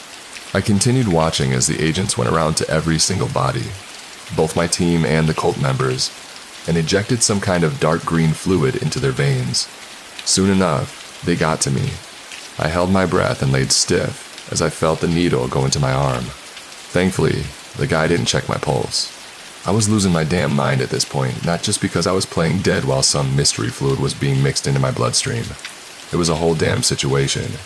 If this hadn't been the worst day of my life, then it certainly was a contender. Afterwards, I heard the agents mumbling to each other. I couldn't make out much, but I did hear 12 hours being said. Quite a lot. 12 hours. 12 hours. To what? After about 15 more minutes, the agents finally left. I laid still for some time after that. I wasn't exactly looking forward to seeing what the agents had left behind, but I wouldn't be able to get to the bottom of this by wasting my time mourning. My entire body was in pain as I pulled myself up, trying not to look at the massacre around me. I took out the piece of paper the one agent had given me. The address belonged to a motel in Wichita, while the meeting time was in 10 hours. I stripped off all my gear, made myself look as presentable as I possibly could before getting the hell out of that farmhouse and trying to hitch a ride on a nearby road. A couple of hours and $200 later, somebody finally agreed to give me a ride. Luckily, Wichita isn't too far away from the farm, so I think I'll be able to get to the motel in time. However, I'm not so sure that I'm going to like whatever's waiting for me there. Making it to Wichita took me longer than I expected it to. As it turns out, hitchhiking on a remote road during the middle of the night isn't the safest thing you could do. Go figure, huh? He was fine, though, nothing I couldn't handle. But that said, my real problem was still ahead of me. I didn't quite remember what the agent who'd slipped me the paper looked like. When we met up, they were all already wearing gear. He was definitely white, though about 6 feet tall. Fairly muscular build. Shouldn't be too difficult to spot. The paper also specified that he'd be in the lobby, so that's where I headed once I found the motel. Once in, I looked around. The place was nearly empty, with only 4 people sitting around. An older couple, a single woman, and a single man. He was white, tall, probably in his 30s, most likely who I was looking for. "Tell me you're the guy I'm looking for," I said, approaching him. The man looked up at me as his expression morphed into one of confusion. He shook his head. "I think you're mistaken, sir. I don't know what you mean." I muttered out something along the lines of, "My bad." We were getting ready to walk away, but before I could, the man started chuckling. "Yeah, this is the guy. You look so worried there," he said in between laughs. Jesus, it's funny. Safe to say, I was starting to get pissed off. "What the fuck is going on?" I asked. The agent wiped a tear from his eye as he calmed down before checking the time. 20 minutes left, he said. It was pretty obvious what he was talking about. Has it really been close to 12 hours? The hell's gonna happen in 20 minutes? The man grabbed his jacket and got up. "Nothing good. Follow me." "Follow you to where?" "I'll kick your fucking ass if you don't tell me what's going on right now," I said, anger rising in my voice. "Right here in the lobby?" "It's a bad idea. Come to my room and do it there instead," he responded. Before I could say anything else, he was already walking up the stairs. I followed close behind, nearly fuming at how shady he was acting. Once he opened up the door to his room, I couldn't help but stop myself from lunging in and grabbing his throat. He didn't fight back, but at the same time, it didn't seem like he needed to. His neck inexplicably felt like a thick steel pipe. The harder I gripped, the harder it hurt my hand. Soon enough, I just let go. I stepped back, a dumbfounded expression on my face. The agent checked the time again. "You done now?" I didn't respond. He grabbed a bottle of whiskey from the mini fridge and poured out 2 big glasses, sliding me one while downing his at the same time. "I'd recommend you drink that quickly," he said. I took a deep breath to calm myself down. "What did you inject me with? What's going to happen to me?" I asked. "Well, you're gonna find out if you keep asking questions," he said. "And trust me, you really don't want to fucking find out." He opened up the closet and unlocked the safe inside. He took out a briefcase, flipped it open to reveal 4 syringes. This time, they were filled with blue liquid. "Drink up," he said. "Just drink through the liquor, 'cause this is going to hurt. If you think I'll let you inject me with something else, you're a fucking idiot. Tell me what the hell is going on right now," I responded. He laughed obnoxiously. "You're calling me an idiot? The same guy who put enough trust in the government to take one of the most blatantly sketchy jobs of all time is calling me an idiot? That's rich. You guys should have jumped out of that fucking truck when you had the chance." I considered responding, but bit my tongue instead. I really couldn't argue against that. It certainly wasn't my brightest moment. "Doesn't fucking matter," I finally said. "You still need to tell me what's going on. Trust me, I will. But you need this first," he said, holding up one of the syringes. I shook my head no. "What I need first is an explanation." The agent sighed, checking the time once again. 10 minutes, he said. "You really want to make this more painful than it needs to be." "I guess so." I wasn't budging again. Not one of my brightest moments. The man shrugged, sitting back in his chair. "So be it. We'll wait." The stern, confident face I was putting on certainly didn't reflect how I was actually feeling at that moment. The agent had a stranglehold on me in just about every conceivable aspect. I hated that fact. I never could accept people having power over me. If I were a smarter man, I would have just listened, but here we are. 10 minutes passed, and nothing happened. I nearly breathed a sigh of relief until I felt my arm starting to itch. I scratched at it, only to feel my finger quite literally digging into my flesh. I looked down and nearly choked. It looked like my skin was rotting away, and it was spreading fast. "So," the agent said, holding up the syringe, "you want it now? Fuck it." I spat, catching it as he tossed it to me. The pain was starting to become unbearable. I stuck the needle into my vein and pumped the mystery liquid into my bloodstream. At that point, the rot had completely consumed my forearm. It was horrifyingly disgusting to look at. In my mind, there was no fate worse than that shit spreading to the rest of my body. "That's rapid necrosis right there," the agent said, "and you just injected the antidote." I felt immense relief immediately after. I watched as the rot slowly crept back down my arm before disappearing completely. At that moment, a wave of euphoria washed over me. I've never had heroin, but I imagine the sensation would be comparable. "Enjoy the feeling," the agent continued, "'cause the hard part's coming up." I didn't have to ask what he meant by that. It was as if a flip had suddenly switched. The euphoria was immediately replaced with the most excruciating pain I'd ever experienced in my entire life. Even worse than when the rot was consuming my arm. "That's why I made you the drink," the agent went on. "The pain will only last 10 minutes. Try and keep it down, though. We don't need any noise complaints." Those 10 minutes seemed like 20 hours. If you had asked me exactly what I was feeling, I would have had a hard time describing it. Hell, simply put, it was hell. As if every molecule in my body was being tossed into an industrial meat grinder before the remnants were dropped in a vat of lava. I laid on the ground for a few moments after it had passed. To tell you the truth, I wanted to lay there for a lot longer. Then, I remembered where I was. I leapt up, rushing back to the agent. If I was pissed before, I was about to explode now. What the fuck was that? I screamed in his face as I began trying to strangle him again. Strangely, his throat didn't feel like metal anymore. It felt like regular flesh. I could even see his face starting to turn red. I grinned. I was finally getting the upper hand. It seemed like the antidote had more than a few side effects, but that didn't last long. He grabbed my arm and elbowed me in the face before somehow managing to reverse our positions and mount me. From there, he put me in an arm lock. "All right," he said. "You got that out of your system, and now can I explain to you what the fuck is happening?" I tapped the floor, signaling yes. "All right," he said, letting me go. "We could finally make some progress." He pulled up a chair and sat down, still panting from our short grapple match. I did the same. "Why'd you kill my team?" I asked. "If we told anybody about the UFO, nobody would ever fucking believe us." "How? Why? Why'd you hire us in the first place?" "Slow down," he said, "one question at a time. The first thing you need to know is..."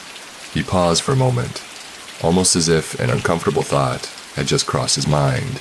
There was no UFO crash, no aliens. That was all fake. I buried my face in my hands, trying to wrap my head around what the hell he just said. "What?" Before I continue, "You want that drink now?" he asked. I nodded. It seemed like I was going to need it. If there was no UFO, then what was the point of the raid? "Simple," the agent said, "to make it look like there was one." I'm not sure why I nodded. It's not like I understood what was going on in the slightest. "Think about it," the agent continued. "The CIA conducts a clandestine operation that involves covering up a UFO landing, goes horribly wrong, and all the agents die." "The agents?" I said. "My team were the ones that died." The agent nodded. "Yeah, and what uniforms were you wearing?" I thought back. Suddenly, it made complete sense why they didn't want us wearing our own uniforms. "Zakir," I responded. "But that still doesn't make any sense. Every agent should have been registered, right?" "We sure as hell weren't." "That's right," the agent responded. "But it doesn't matter." He gestured toward an empty syringe sitting on the table. "Once the necrosis finishes, there wouldn't have been anything but bones left. Nothing left to try and identify. It's a real nasty concoction." "Fair enough," I said. "So, the CIA backs a raid in order to conceal a potential UFO crash. The mission ends in disaster, and everybody, including the cult members, dies in an inexplicable way." The agent nodded. "The aftermath yields a burning question. Who or what killed them?" I sat back. The implication seemed ridiculous. I mean, it was comical. The aliens? The aliens liquefied everybody and escaped out into the world? I responded. The agent smirked. Now you're getting it. I don't think I am, I responded. How do hostile aliens running amok benefit the CIA in any capacity? The agent poured himself some more liquor. That part, I'll admit, it's a bit complicated. And it was complicated. This is where his story veers off into batshit territory. According to him, this whole debacle started years prior, with one man at the center of it all, Jack Kane. To the best of everyone's knowledge, Kane was just a civilian, not a former SEAL, Ranger, or anything to that effect. In the span of just 2 months, he managed to gain the favor of a sizable portion of the higher-ups to the CIA, effectively splitting the organization into factions. It didn't take long for his side to start overwhelming the others. He essentially held the CIA in the palm of his hand. That wouldn't have been a stretch. So, how does a regular guy manage to do all this? Well, the why to that question was pretty obvious. The show was another story entirely. The antidote, the agent said, holding up another one of the blue syringes. I couldn't tell you the scientific name, so we just call it the God Serum, Kane's claim to fame. Die half skoffed, half chocolate. Read a lot of comics, huh? Still a teenager at heart. That's just my coping mechanism for all the atrocities I've committed. Though, I couldn't tell if that was a joke or not. So, Kane developed the serum by himself? I asked. The agent nodded. That's the way it seems. Well, what does it do exactly? Despite how dumb I thought the name was, it wasn't terribly inaccurate. On top of immediately healing any injury or disease, like necrosis, the user essentially ascended into a superhuman state. How strong somebody could become depended on their own genetics. Their base physical attributes could be enhanced 20-fold, at the minimum, all the way to a staggering 55. Slow twitch, muscle strength, striking power, speed, endurance, durability, you name it.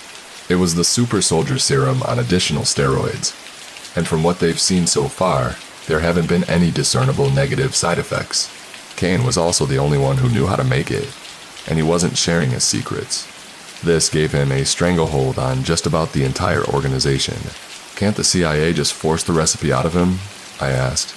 You know, advanced torture techniques or something. That's an option. Yeah, the agent responded, but easier said than done. The upper limit of 55-fold enhancements only applies to the serum that he's giving us. Kane's different from the rest of us. He's on something else entirely. What I'm trying to say is, he's unstoppable, uncontrollable. Machine guns, snipers, explosives, tranquilizers. Nothing does shit to him. If we're Captain America and he's fucking Superman, no one can force him to do anything. I shook my head. This sounds ridiculous, doesn't it? Are you hearing yourself? I don't disagree, but as absurd as it sounds, it's the fucking truth. And isn't that what you wanted to know, the truth? The agent responded. Anyway, that's the whole story. Kane wasn't a scientist either. Up until 2018, he was registered as a traffic court lawyer in Oklahoma. We don't know how the fuck he managed to do any of this. But the worst thing about this whole situation is that we don't even know what he's trying to do. What his end game is. The agent stood up, lit a cigarette, and began pacing. But sure as hell probably isn't anything good, he said. Combine this with the fact that he's got most of the CIA wrapped around his thumb, and we have a disaster on our hands. He's gaining more and more influence by the day. If he continues to go unchecked, well, you get it, don't you? The agent was telling the truth, and this was indeed a nightmare scenario.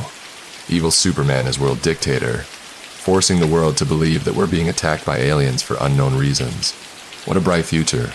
So, what are you then? I asked. Leader of the anti-Kane faction or something? Not the leader, he said, shaking his head. Just one of many moles inside Kane's faction. But we all have the same goal.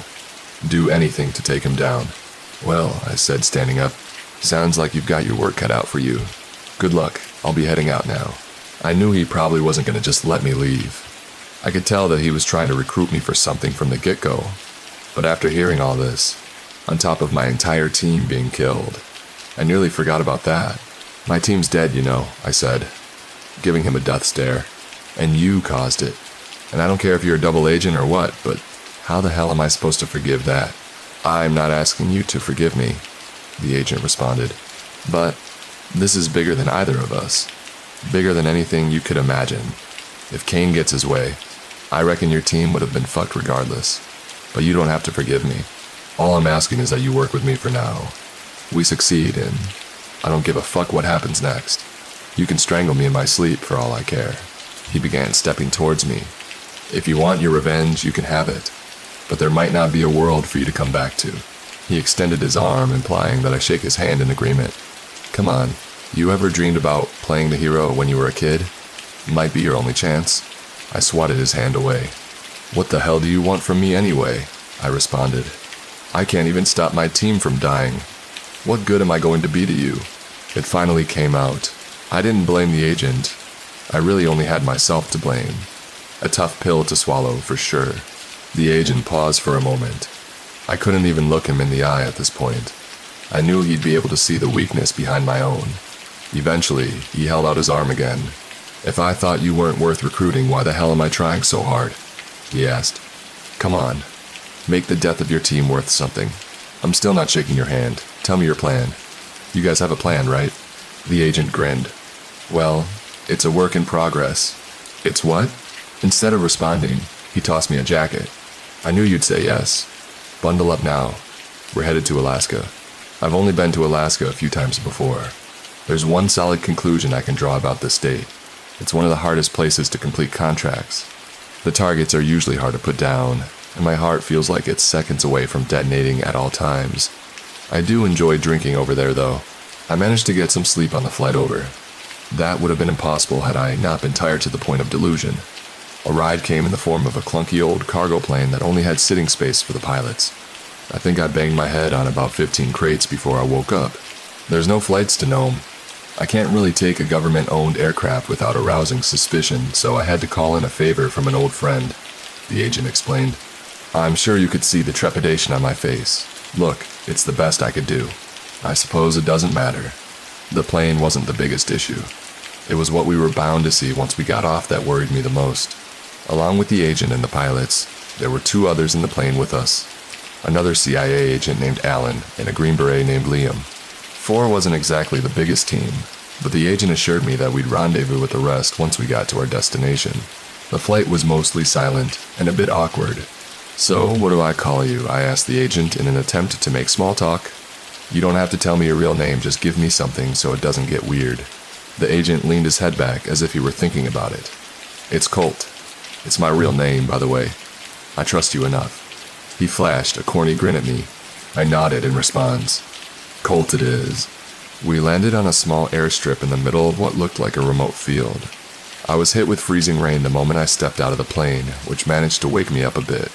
I looked around, but there was quite literally nothing surrounding us. Are you sure we're in the right place? Liam asked. Doesn't look like there's much going on here. Colt looked at one of the pilots, an older, wiry-looking gentleman, and nodded. The man lumbered out of the plane and began walking towards the nearby forest. This way, the man said. It's just a short walk. I underestimated what he meant by short. We walked for about 3 hours into the middle of the forest, all while lugging around 20 pounds of gear and being drenched in the ice-cold precipitation. At one point, we came across some kind of large, pill-shaped object stuck in the trees. It'll make sense later, Colt said when he saw me looking up at it. Just keep walking for now. After the arduous hike, the pilot finally stopped in a clearing and took out a metal detector. He scanned the ground for a bit before gesturing for the shovel that Colt was holding. After about a minute of digging, he uncovered something that looked like the entrance to a vault. Still there, he said, chuckling. Many bad memories here. He entered a code into the keypad, and a door opened, revealing a metal ladder leading down into oblivion. He took a deep breath as he got up before putting his hand on Colt's shoulder. I'll be waiting in the plane. Good luck, my friend. Colt nodded. 6 p.m.? We're not back by then? Just leave. The pilot gave him one last glance before walking out of the clearing and out of sight. He didn't look so confident. Well, Colt said, turning on his helmet flashlight. Time to enter the belly of the beast. I couldn't tell you how long the climb down was. I just knew that my arms were jelly by the end. There was also an indescribable smell lingering in the air. It wasn't putrid, per se. It just felt like something I wasn't supposed to be breathing in. After scaling down the ladder, we found ourselves in some kind of underground military complex. It's an old army base, Colt explained. Repurposed for modern-day Delta Force training. Delta Force? I asked. Is that a good idea to show up unannounced? Colt looked down at his watch. If everything's gone according to plan, we should be fine. Well, how can I not be confident when you put it like that? I muttered. He started moving, and we followed, passing through rooms that contained weightlifting equipment, shooting ranges, mats for hand-to-hand training. Eventually, we came across the dining hall. I'll admit, I was a bit taken aback by what we found waiting for us. What the hell happened here? Liam asked. It was a bloodbath. They were standing amongst the plates of spilled food and drink. There were about 20 soldiers and agents, with 5 more dead on the ground. I'd recognized roughly half as Delta Force, but the other half wearing generic tactical gear. They assumed the latter half were our guys. The ones who were dead were all Delta Force. Oh geez, Colt muttered as he stared at the grisly scene around him. One of the non-Delta Force soldiers looked over at us. He was average height and incredibly handsome, save for the gnarly scar running through one of his eyes. What the hell did you expect? He said. We're lucky it only got this bad. Saying that everybody looked on edge would have been an understatement. You showed them what the serum could do, and they still didn't believe you, Colt said, stepping forward. Most did not. All we should have expected from the start. Well, do they believe you now? The soldier looked over his shoulder at the group of angry Delta Force behind him. He nodded at them. A few nodded back, and a few cursed at him. I mean, I guess they've stopped trying to kill us at least, so we stopped killing them. Colt shook his head. For fuck's sake, Vance, he muttered before gesturing to Liam, Alan, and me. In any case, these are the new guys, all quite capable, if I do say so myself. They're on a serum. The soldier whose name was apparently Vance asked. Colt nodded. The soldier walked forward and extended his arm, shaking each of our hands in quick succession. Like Colt mentioned, the name's Vance, he said. I'm glad you guys chose to be part of this. We need all the help we can get. He went on to fill us in on what was happening. Similar to Colt, Vance was a CIA agent acting as a mole inside of Kane's faction. After some lingering, he became privy to the time and location of Kane's second attack. The first one was in the US at a cult base. The second, in Alaska at a Delta Force complex. The Alaskan government was led to believe that aliens had landed on Earth and subsequently slaughtered an entire unit of their soldiers. The CIA's plan to make the world believe they were in imminent danger would become one step closer to a reality. To the object in the forest, I said, That's supposed to be the UFO, isn't it? It was planted there, Vance nodded. Can't be more correct. The man's running an intricate operation, which is why we've got to put a wrench into it as fast and as hard as we can. So what happens next? Liam asked. In about an hour, Kane's forces are going to storm the place, Vance responded. They're going to do the same thing they did at your team, Colt added. Have his super soldiers kill all the Delta Force and then inject them with a neurotoxic agent. The deadly aliens strike again, and nobody's safe, not even some of the most skilled soldiers in the world. The US government will eventually find out and compare the incident to what happened in Kansas, Vance continued, and it's going to keep happening all around the world until there's only one conclusion left to draw. We tried explaining the situation, another non-Delta Force soldier added, but like hell they're going to believe us. Our English is also pretty rusty. I think some things got lost in translation. We believe you now, one of the Delta Force said in English, stepping forward, but only for now. If what you're saying does not happen, his face suddenly morphed into a vicious sneer. Well, you've killed 5 of my men. I don't care what drugs you've been taking to become so strong. We will fight back. I found one of the Delta Force in the back shouting something to the effect of, and you couldn't bring any for us. Sounds good, Chief, Vance replied, ignoring the outburst. But I promise you, we're saving lives here. The American soldier didn't seem impressed. Nevertheless, he stepped back for the time being. So, from what it sounds like, they won't be expecting us, right? Alan asked. I think it would be the first time I'd ever heard him speak. Vance nodded, affirming. Good, Alan responded. Makes our job simpler. What's the size of the force coming for us? I asked. That's something I can't confirm, Vance responded. But we've got 12 guys on the serum here. We should be fine. I nearly forgot about that. The enemy was superhuman, but so are we. So what are these? I asked, holding up my rifle. Decorations? Vance grinned. We're going old school, baby. He rolled up his sleeves and showed off his wrapped wrists. I hope you've kept up with your hand-to-hand training." The rest of the soldiers followed suit, dropping their weapons and beginning to stretch out their limbs. There's a reason I preferred assassinations from a distance. I wasn't a fan of getting punched in the face and tossed into the walls, and I suppose there was no getting out of this one. Vance walked over and tossed me a set of hand wraps. "We might hit hard, but we're hitting pretty hard targets as well. Don't want any broken wrists." The Delta Force soldiers hung back, and the rest of us moved into the front. I already knew I was going to be hurting like hell by the end, so I prepared myself mentally. I'd been pummeled to near death a few times before. I couldn't really afford to lose any more brain cells. Vance tapped his wrist as the hour dwindled. Soon enough, we started hearing movement coming from the corridor up ahead. I took a deep breath, closed my eyes, and clenched my fist. I told myself that I was about to do something good, something that would benefit humanity in the long run. For a moment, that made me feel better. That feeling faded quickly when I looked at what had appeared in front of us. A horde of unfathomable creatures had gathered at the dining hall entrance. Their dark gray bodies were centipede-like, the sizable stinger at the end of their tails. Their torsos were thick and slimy, with 4 veiny, beefy arms attached to the sides. Their fists were the size of bowling balls. They had 2 circular mouths lined with sharp teeth on either side of their face, with 3 sets of glowing, piercing eyes on top. Their hair was wild and spiky, almost like blades jutting out from the top of their head. Of course, none of us knew how to react. I looked over, watching as Colt's expression turned blank. "What the fuck?" Before we could even finish the sentence, the creatures began to charge us, shrieking so loud it felt like my brain was shaking. Safe to say, I don't think this was part of the plan. "Good grief," Colt muttered. "Things just can't be simple for once, can they?" The creatures were slow in their approach, but not as if they were sizing us up. There was something peculiar about the way that they moved. Not quite like predators hunting prey, more like a drone approaching its target. Their movements seemed calculated, methodical, almost robotic. "You said no aliens," one of the Delta Force yelled out from the back. "So, what the hell is this?" "This doesn't change much," Colt said. "These things are still here to kill you guys, and we're here to stop them." The creatures continued advancing at a steady pace. I looked back at our rifles, which were laid out on the tables. No matter how strong I'd become, the last thing I wanted to do was fight these things with my bare hands. Fuck.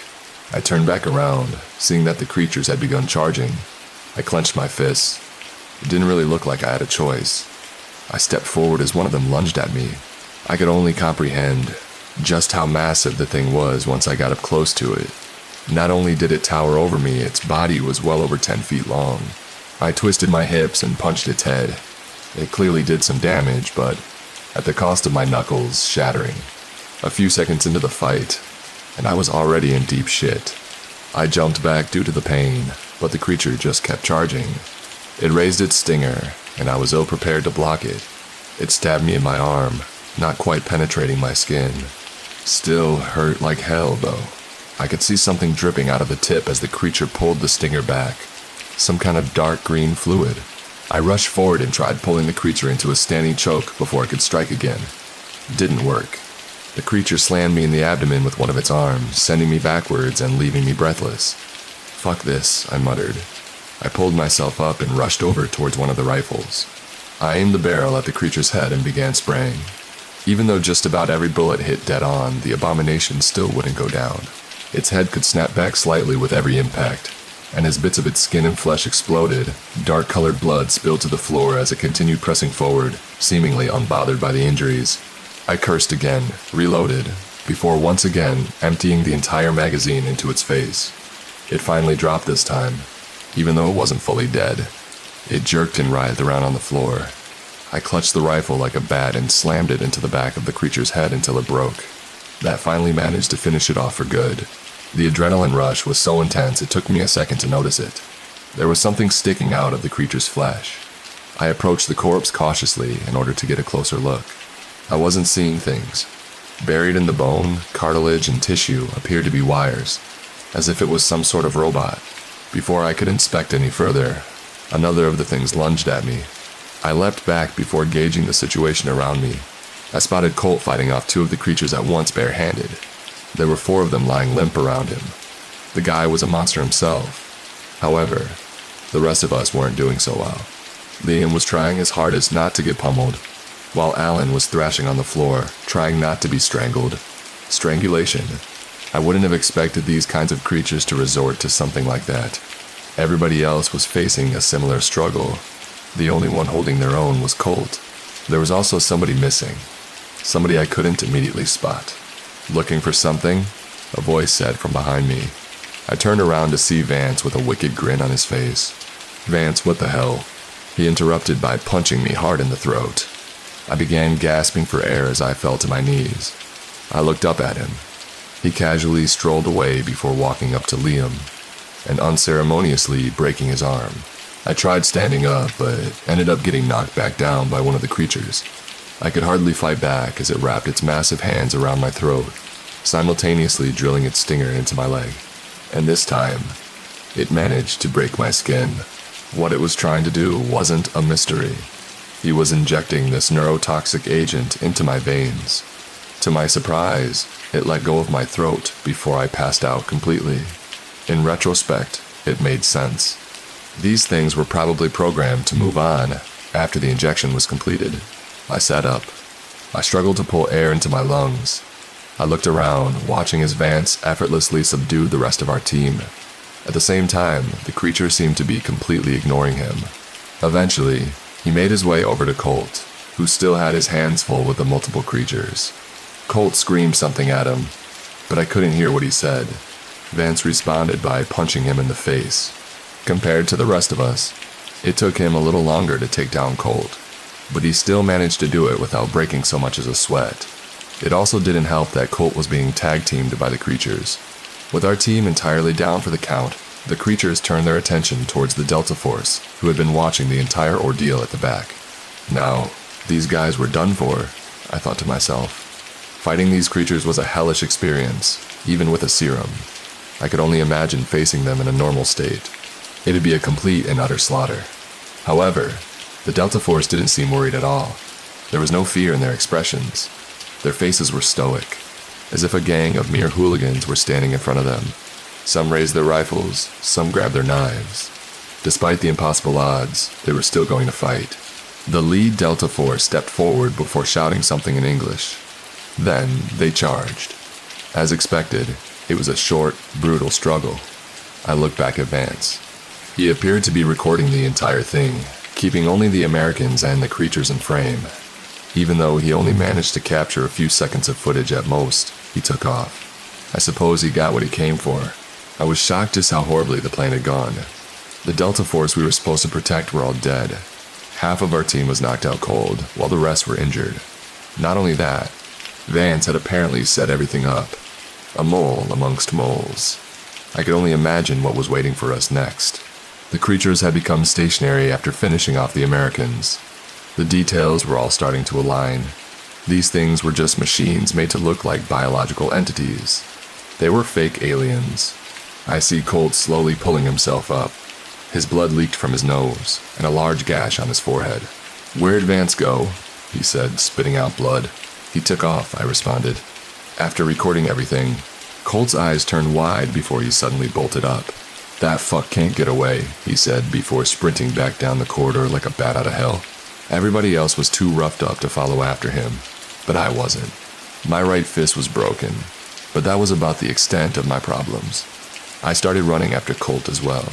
We made it out of the underground complex and back into the woods, where we could see a trail of fresh footprints on the snow. We tracked his trail for about 5 minutes before finally catching up to him. He didn't seem too alarmed. In fact, he looked like he was just taking a casual stroll through the woods. Colt wasn't about to waste time asking any questions, immediately charging at him like a bull. He tried taking Vance down, but was met with an abrupt knee to the face instead. I tried running at Vance as well, but I was knocked down before I could even lift my arms. It happened so quickly, I'm not even sure what kind of move he pulled on me. In any case, I wasn't getting back up. It felt like my liver had just burst open. Colt wasn't done yet though. With blood pouring from his mouth, nose, and eyes, he lifted himself up and started advancing toward Vance again. What happened next was just a one-sided beatdown. Colt must have thrown over 50 strikes. Only a couple landing. Even the first ones that hit didn't seem to faze Vance in the slightest. He just shrugged everything off. Vance grabbed Colt by the arm and delivered a rib-shattering kick, which brought Colt back down to the ground. We were both done for. Vance just looked at both of us. "Inside commendable effort," he said. "You boys aren't giving up on the mission. I can respect it." He leaned over Colt. "But that also means it'd be dumb as fuck if I let you live." Vance grabbed Colt by the throat and squeezed. "You're a rat fucking bastard," Colt rasped out as the air slowly vacated his lungs. Yeah, Vance said, nodding. "It is what it is." I wanted to pummel Vance right then and there with every fiber of my being, but I couldn't. I could only crawl towards them at a futile pace. "I'll get you next, buddy, don't you worry," he said, getting smugly at me. Colt stopped struggling after about 10 seconds. "There you go," Vance said, almost in a whisper. "Night, night." Then, he turned his attention to me. "Now, if you told me 10 years ago this is how I'd die, I'd probably laugh in your face. If you told me the same thing 1 year ago, well, that's a different story. At the end of the day, I had nobody to blame but myself. I never could go down the normal route, no matter how much the people in my life pleaded, no matter how much worry I caused them. I only ever wanted to live for myself. I still don't think there's anything wrong with that. I suppose things could have been different, could have been better. Your thoughts race when death is lurking right in front of you, though. I don't know if time was slowing down in my mind or if Vance was just taking a sweet time walking over, but I had a lot of time to think, a lot of time to regret. I sighed, and I closed my eyes. I never really believed in reincarnation, but at that moment, I tried just that. I thought that I'd do better in my next life. I was waiting for him to kill me, and I kept waiting, but it wasn't happening. Eventually, I opened my eyes. Vance was standing only a few feet away from me, but his attention was focused elsewhere. I followed his gaze and spotted Liam standing at the edge of a clearing behind us. One of his arms was completely mangled thanks to Vance. He was bleeding profusely from a wound on his cheek. Despite that, he was standing there, holding a pistol. Vance looked perplexed at the sight. I can't say I would have reacted differently. I couldn't comprehend what Liam was trying to do. "Didn't I kick your ass?" Vance said. "And now you're here pointing your pea shooter at me? I mean, I get it. Just as dedicated as the next guy. This is getting ridiculous." Liam just grinned. "I didn't want to waste this on you. Kinda glad that I got to." He fired the weapon, hitting Vance in the chest. But not with a normal bullet. The projectile was some kind of liquid-filled capsule, staining Vance's clothes and neck as it exploded upon impact. Vance looked at Liam, the smugness in his expression replaced with genuine concern. "What the fuck was that?" he asked. "Try kicking my ass now, you fuck," Liam responded. Vance's face contorted into a grimace. He stepped forward, but he couldn't even make it a few yards before collapsing. He went into a violent coughing fit. His blood burst from his mouth. "God damn," he muttered. "My father once said that no matter what you have, it can still be taken away in a heartbeat." I never doubted him. He looked at me, tossing me a pair of handcuffs. "Do me a favor, and restrain him here for me," Liam said as his injured arm dangled gruesomely to the side. "I'm a bit fucked up right now. No rush, though. He's not going anywhere." I looked at Vance, who was still writhing and coughing up blood on the ground. I looked over at Colt, still lying limp beside him. I was seconds away from sharing the same fate. Maybe I had. Maybe I'd really been strangled lifeless, and this was just some posthumous hallucination. But I don't think the dead could feel as pissed off as I did at that moment. "What happens next?" I asked Liam. He shook his head. "I don't know for sure, but I think things are about to start moving quickly." "What the hell did you do to me?"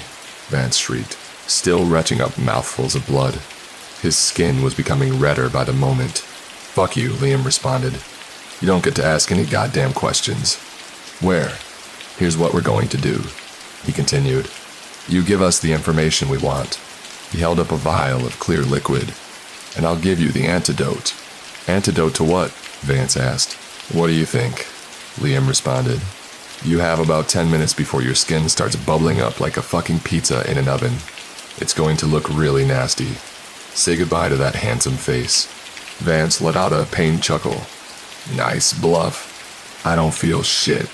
I'll survive whatever the hell this is." Had to commend him on his dedication to the lie. His face was going beet red, and his eyes looked about ready to pop from his skull. Liam sighed. "We can wait then. See if your tone changes in the next few minutes." I couldn't tell you what the hell Liam had blasted him with, but I'm sure as hell glad none of that splashed onto me. The amount of pain that Vance was experiencing seemed to multiply every second that passed. After only a minute, he began screaming his lungs out, as if his head were being crushed under 10,000 tons. "You don't feel anything, huh?" Liam said coldly. "What the hell was in that bullet?" I asked him. He just shook his head at me. "I'll tell you later." He walked over towards Vance and knelt down beside him. "I bet you're going through hell right now, aren't you?" "Well, brace yourself, 'cause this ain't even the peak of it. New York," Vance muttered out. Liam grinned. "Now we're getting somewhere. If I fail to deliver the footage, the next attack is going to be in New York." "All right," Liam responded. "So, how do we stop it?" Vance let out an excruciating groan. He was starting to turn crimson. "Sewers. The sewers," he continued. "They come out of the sewers." "Which area?" Lower Manhattan. In 2 days from now, around noon." Liam nodded before standing back up. "New York, huh? Couldn't have picked a more generic place." "That's everything I know," Vance said, gritting his teeth through every word. "Give me the fucking antidote." "One more question," Liam said. "Is Kane going to be there himself?" Vance responded with a strenuous-looking nod. "I think there's a boat." "Come on." "Oh, this shit." "This," Liam said, holding up the vial. Instead of handing it over, he opened it up himself before pouring it down his throat. Vance's expression dropped. "This is vodka," Liam continued. "There is no antidote." Liam walked off, leaving Vance to scream in agony by himself. I'd be lying if I said that the whole sequence wasn't a bit jaw-dropping for me. I just had to stand there for a moment, watching him. It's like a train wreck. I couldn't take my eyes off him. But as big of a piece of shit as Vance was, I couldn't help but feel sorry for him. "It's just a bit too far," Liam muttered to himself. "Not a lot of time, hell. We don't know if he's telling the truth, so that's where we're going." "Manhattan?" I asked. Liam nodded, although his face seemed to be stuck in a permanent grimace. "We gained the intel at the price of 2 valuable assets. 2 of them?" I asked. "Colt." "I understand. Was the other?" "The bullet I shot Vance with," Liam responded. "That was supposed to be for Kane. It's the only thing that's capable of taking him down." I nearly choked on my own saliva when he said that. "Are you fucking kidding me?" The words came out of my mouth almost instinctively. "Why the hell would you waste it on him then?" "Relax," Liam responded. "We had 2. That's 1 bullet left. We just need to have perfect aim, no big deal." "The hell was in that bullet?" He was silent at my question before letting out a brief chuckle. "You know what? I don't actually know." Before he could give me a further explanation, the rest of our team made their way to the clearing, all looking pretty roughed up. Alan came through first, his eyes widening upon seeing Colt's body. "God damn," he muttered. His eyes then moved over to Vance, still convulsing on the ground. His dismay turned into anger as he stared at Liam. "Don't tell me you used it," Alan said, his eyes fixed on Liam in a stare. "The hell were you thinking?"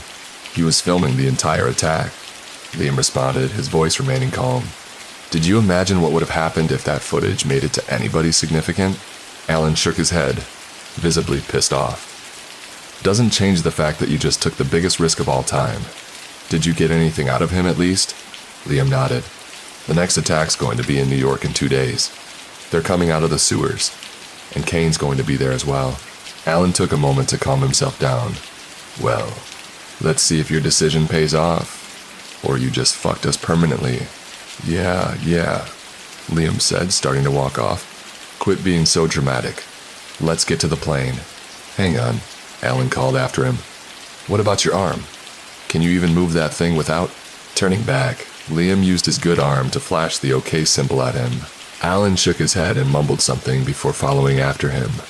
I began walking as well, but felt Vance grab my ankle after only a few steps. "You don't understand," I heard him mutter. I didn't even look down. I just shook his hand off my leg and continued walking. Over the years, I learned that some things are better ignored.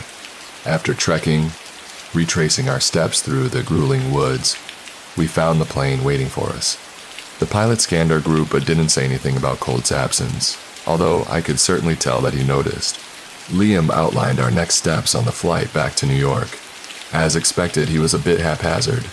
We didn't have the luxury of planning ahead. Lower Manhattan was a relatively large place. We had a lot of ground to cover. Liam estimated that we'd be able to gather about 90 guys who were on our side in the short amount of time that we had. However, that also meant telegraphing our plan to Kane's entire faction, and that meant there was no going back. This was going to be our final stand. Taking out Kane was also going to be difficult, since we only had one bullet. Can't we just make some more of them? I asked. Why do we have to rely on one? No, we can't, Liam responded. The only person capable of making these bullets is, well, Kane himself. Fuck. I wasn't expecting that. One of our moles actually managed to steal 5 of them from Kane's private lab, Liam continued. But then things got messy. He was killed. The only man to recover 2. And to be honest, I'm surprised Vance didn't know about it. Or else he wouldn't have realized I was bluffing about the antidote. I guess Kane keeps some things pretty close to his chest. And now we only have 1, Alan added, glaring at Liam. But does Kane know we have it? I asked. Liam nodded. That fact certainly doesn't help. He'll be expecting us to use it. With everything considered, it sounded like we were going to need a miracle to pull this off. Liam went to the list of our priorities in order of importance. 1, don't let any of the fake aliens out of the sewers and into the city. And 2, eliminate Kane. They were simple in concept, presumably tougher to execute. One aspect of the plan bothered me more than anything else. We were barely strong enough to take down a single creature by ourselves. I said, how the hell are we going to deal with an entire horde without Colt? Liam and Alan briefly glanced at one another. They almost seemed worried as they did so, as if an uncomfortable thought had just crossed both their minds simultaneously. We do have somebody stronger than Colt on our side, probably even stronger than Vance, Liam said. Secret weapon, if you will. I squinted at both of them. So why the hell wasn't he here? Because he's fucking insane, Alan responded. He's not a secret weapon. He's a last resort. I'll call Vera, Liam said, standing up. Have her wrangle him into New York. You do that, Alan said before looking over at me. Brace yourself once we get to New York. It's going to be a shit show. When I was still in middle school, my math teacher once told me that I'd end up in the sewers if I kept phoning it in during class. I mean, I guess he was right. It was around 5:00 a.m. when we landed in Staten Island. The flight over was pretty quiet, with both Liam and Alan holding expressions that I knew all too well. It was the expression one might make when they weren't quite sure what was going to happen next.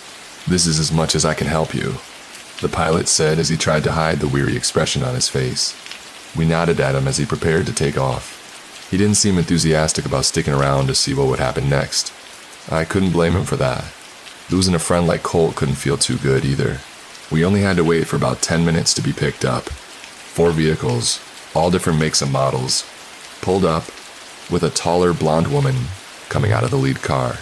Her face seemed to be frozen in a perpetual grimace as she walked up to Liam. What the hell have you done? She said through gritted teeth, looking just about ready to break Liam's other arm on the spot.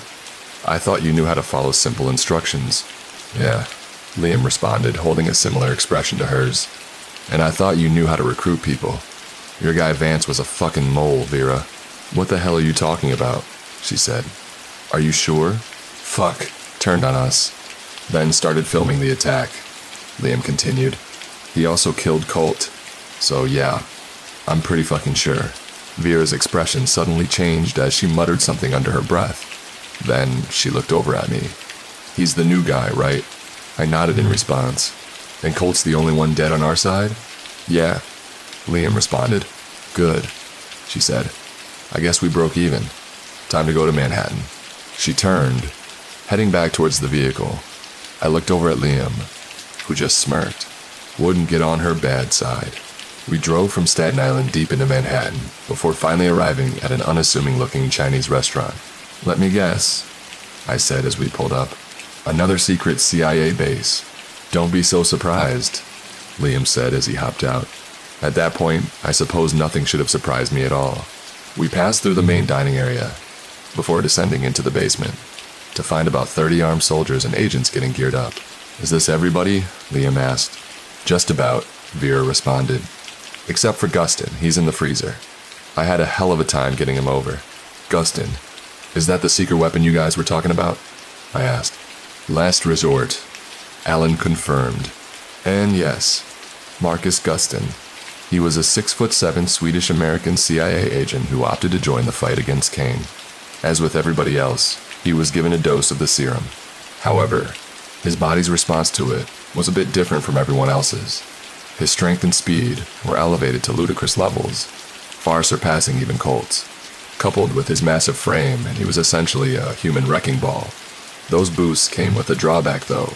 In exchange for his physical prowess, his mind degenerated into something comparable to a primal beast. If anybody were to stand in front of him, they would get bulldozed, regardless of who they were. There was only one feasible way to control him, by putting him into freezing temperatures. When that happened, he was capable of retaining some degree of his old self, some degree of sanity. If we take him out, we'll have about 30 minutes until he loses control again. Vera continued to explain that. That means we'll have to work quickly. That shouldn't be a problem, Liam responded. We only have to cover the entirety of Lower Manhattan's sewer system. Just get it done, she said. You know how important this is. Don't fuck it up. Liam rolled his eyes. You don't need to tell me that. All right. Focus on yourself. She shot him a glare before walking away. Jesus, Liam muttered, shaking his head before turning to me. But she's right. This is important, he said. It's also very dangerous. You've survived so far, but I really couldn't tell you what's about to happen next. If you want to back out now, that's fine. Your choice. With all that said, you still coming with us? And I already knew the question was nothing more than a polite gesture. I could tell I really didn't have an option at all, and if the world really was at stake here, then they needed all the help they could get. I nodded and shook his hand. In some strange way, it felt like my fate had been sealed from the very start. Regardless, we were headed into the sewers. We split up into 10 groups in order to cover more ground. I was with Liam and Alan, of course. The plan was simple in theory. We just had to locate where the robot aliens were being kept and eliminate them all. If we ran into Kane himself, then we needed to radio Vera, lure him towards a rendezvous point, and shoot him with the last bullet. From there, we'd have to neutralize the remaining bots and organize a scrub of any trace of their existence. And if things became a little too overwhelming, we'd have to resort to unleashing Marcus. I didn't say it'd be easy, just straightforward. I could think of about 100 different ways this could go south. But nevertheless, this really was our one and only shot. As hard as I tried to mentally prepare myself for our descent into the murky tunnels, I still couldn't stop myself from gagging as we waded through the calf-deep river of who knows what. Liam and Alan weren't even trying to suppress their amusement at my discomfort. Is this funny? I asked. Does it smell good to you guys or something? We've been through a lot worse, Alan responded. This really ain't much in comparison. You want to hear some stories to pass the time while we search? Liam asked. I didn't take him up on the offer. I had to focus on not throwing up instead. After about 15 minutes of walking, we came across one of the creatures, which caused me to flinch as my light attached to my rifle illuminated it. Thankfully, it was dead. It also seemed to be different from the ones we encountered in Alaska, more gruesome in appearance. It was about twice the size, so big that it nearly blocked the entire tunnel. It was also covered in what appeared to be Boyle's large, pulsing spheres that were fighting for space across its torso. Liam walked forward cautiously before quickly turning away, his hand clamped over his nose. Jesus, he muttered. Smells like death. Alan grabbed the knife off his belt and stepped forward. What are you doing? I asked him. I just want to know what we're dealing with, he responded. He chucked the blade at one of the boils, causing it to burst open. I couldn't stop myself from puking a little in my mouth after seeing what came out. These things began crawling out. There had to be dozens of them, all about the size of a large rat. They looked like spiders at first, but as they crawled closer to me, it became evident that they were just smaller versions of the creature. It looked like something straight out of hell itself. Fuck me, Liam said. Weren't these things supposed to be robots? He looked around before stopping on one of the creatures and completely pulverizing it. I don't see any wires here, he continued. I looked back at the creature, watching as the boil started to bulge and thrash. as if the monstrosities within were getting ready to hatch at any moment. Biotechnology, Alan said. Real taboo subject. It makes sense, though. Why build robots from scratch when you could just breed the organic matter and modify them at maturation? You seem to know quite a bit about the topic, but still, he continued. I suppose this complicates things, since the creatures were blocking most of the tunnels, and we didn't want to risk accidentally popping another one out. We took a different route for searching. As noon began closing in, we still hadn't managed to find anything else of note. I could tell that Liam and Alan were getting worried, although they were doing a good job of hiding it. My mind began drifting, conjuring up images of these creatures running amok in Manhattan. How would people react? How the hell would the world respond? My thoughts suddenly halted when I started feeling something below me. It was rumbling, coming from beneath our feet. It didn't take a genius to realize what that meant. The creatures weren't being held in the sewer tunnels. They were being held beneath them, and it seemed as if they were already on the move. We were 10 minutes away from noon, so we didn't exactly have the time to propose an extensive plan. We simply had to act. Alan pulled out something that looked like a large block of C4 before planting it in the water. He detonated it, causing the water to flow into the hole that had been created. I could see another tunnel beneath as the rumbling continued to increase in intensity. Alan tossed a flashbang, and we hopped down.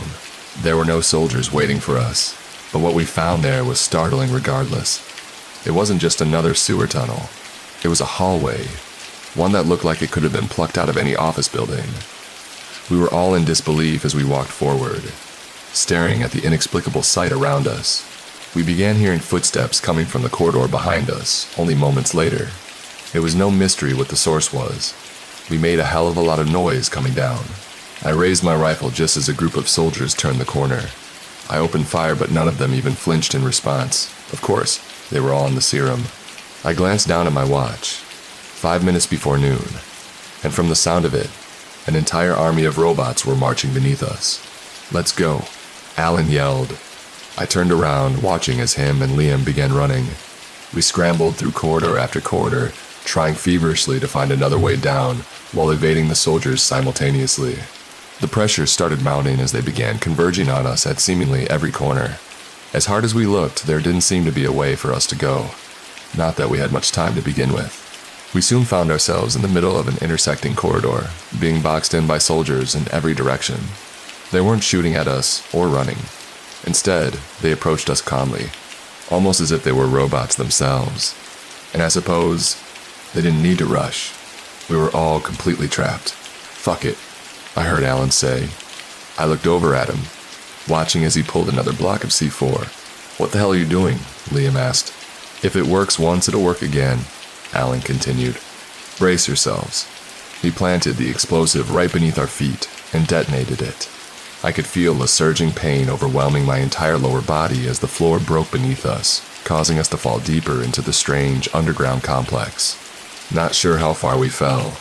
It had to be at least a few dozen feet, possibly a few more. My head continued to ring as I tried to regain my bearings. Looking around, I saw that we'd fallen into some sort of lab. But the more I looked, the more bizarre things became. The place was massive, almost too big for me to comprehend how it could have been built. There were rows upon rows of glass chambers filled with all manners of grotesque creatures. I looked over at Liam, who also seemed completely dumbstruck by the sight. Alan was fidgeting with the radio, likely trying to call Vera. Can't reach her, he said. I guess these won't work as far below ground. Of course they don't, Liam grumbled. Have to find a way out of here. Alan shook his head no. We have to finish the mission. We need to find and kill Kane. What are you talking about? Liam responded, clearly floored by the thought of it. The invasion's already started. Does that change anything? Alan responded. We still have a job to do. Come on, man, Liam said. Let's find a way out of here. Then we can regroup with the rest and come up with a better plan. There's nothing we can do here. Alan seemed to hesitate for a moment. His expression showed signs of apprehension, but in the end, Liam's words didn't deter him. He ran off by himself before either of us could say anything. Fuck hell, Liam muttered as he grabbed my arm. Let's go. Are we going to go after him? I responded. Do we have the time? He responded. The guy's made up his mind. We have our own asses to save. As wrong as it felt leaving him behind like that, I decided to follow Liam. I suppose he was right. This mission was over. Still, the chances of us making it back to the surface didn't seem so high. Also, what would be waiting for us once we got up there? Noon had already come and passed. I could only imagine the chaos that was already transpiring. As we ran through the seemingly endless lab, I could hear footsteps chasing us once again. We finally reached what seemed to be the end, only to be met with another adjacent corridor. This one was lined with rows of metal doors and panels of glass in between. I glanced into a few of them as we ran, seeing people in heavy medical gear wielding massive tools, staining the walls with blood of unknown specimens. The whole operation clearly went deeper than Liam or I, or anybody on the outside, could have imagined. We ended up running into another group of soldiers who were storming right towards us from the other end. This time, there was no way of evading them. We were stuck in the middle of the corridor with nowhere else to run, and no more C4 left to detonate. Even if there was another level below us, I doubted that I wanted to see what there was. We just had to face them head on. I ran forward in an attempt to force myself through, but was immediately pushed back. The impact left me gasping for air as I scrambled on the ground. I could feel an immense pressure wrapping around my neck, almost as if I was being strangled by a python. I didn't stay conscious for much longer after that. When I finally came to, I found myself sitting on the floor, my arms and legs bound by some kind of metal restraint. I tried struggling, but they wouldn't budge. I looked around, seeing just about everybody else in there with me. Liam, Alan, Vera, and a larger, extremely beat-up man who I could only assume was Marcus. Even our last resort had been captured. You really never stood a chance, didn't we? I made eye contact with Liam, then Alan. I knew that we were all thinking the same thing. This was nothing short of a complete and utter disaster. The rest of the room was pretty much empty, which was strange since it was apparently large enough to hold upwards of 50 people. I had to wonder how much time and effort went into building a place like this. I could see a few soldiers guarding the exits, but no security beyond that. I couldn't understand why they hadn't just killed us. They must have just sat there in silence for about 15 minutes before somebody else finally walked in. It was a man of average height and an extremely muscular build. Everybody else seemed to recognize him, as I stared with wide eyes and flared nostrils. As I would soon come to find out, this was Kane, the man behind all the madness. He gave off a bizarre energy as he walked towards us, with his carefree movements and impossible-to-read expression. I wasn't sure if I was just going crazy, but I knew that I recognized him somehow. But I couldn't quite place where those memories may have stemmed from. "Why don't you just kill us?" Vera said to Kane. "There's no chance in hell we're joining you." "Because that wouldn't help anybody," he said, stopping a few feet away from us. "You never gave me a chance to explain my intentions. That's something that you have to earn." Alan spoke up, his voice saturated with rage. "And you lost that when you started murdering people?" Kane glanced over at him before shaking his head. "They wouldn't listen. I tried reaching out to them and they refused to hear me out. But I'm a patient man. I'm willing to give everybody here another chance. I'll explain why all of this is necessary." He paused for a moment before clearing his throat. "The first thing you need to know is I'm not from this time. I'm not from a time where everything was all right, where anything made any sense. I came from a time of strife, from a place of absolute horror. I'm from the future." "No, come on," everybody shouted. "Fuck off. You expect us to believe something like that?" Kane didn't flinch at the outburst. He just continued speaking. "It's a substantial assertion, I understand that," he said. "One that requires proof behind it." He reached into his pocket, taking out a small, rectangular device that almost looked like a pistol magazine. He pointed the device at the ground before firing off some sort of projectile. It looked like a metal circle, quickly expanding upwards and forming what almost looked like a large, oval-shaped mirror. "But I have proof with me," he said. "I'll show you the future." The glassy substance within the mirror began morphing before we all found ourselves looking at an unfathomable scene. At that point, I had to wonder if I'd been hallucinating the whole thing. Perhaps this was one big, visceral fever dream. From CIA conspiracies, to alien robots, to some alleged time traveler that I vaguely recognized. None of it could possibly be real. But if that was the case, then why wasn't I waking up? I was staring at whatever was unfolding in front of me. It was supposed to be our future. It looked like Earth, but just barely. Wasn't even apocalyptic in the traditional sense. It almost looked like another world entirely.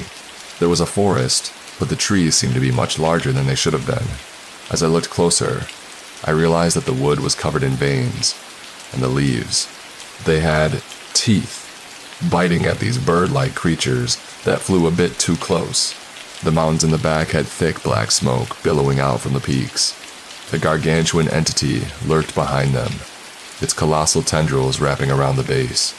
Grotesque creatures larger than airplanes populated the neon skies. The lake below seemed to bubble with the activity of obscured monstrosities. It may be hard to accept, but it's the truth, Kane said. This is a recording of our future. I was sent back with one purpose, and one purpose only, to prevent this at any cost. We need a united population. He continued, the way the world is right now, with its superpowers and odds and countries locked in perpetual conflict, it won't cut it. And it's only going to get worse from here. We won't be ready for the real invasion. We need a unifying event to save us. I could have guessed that this is where he was going with it. You can hate what I've done. It's justified, I understand.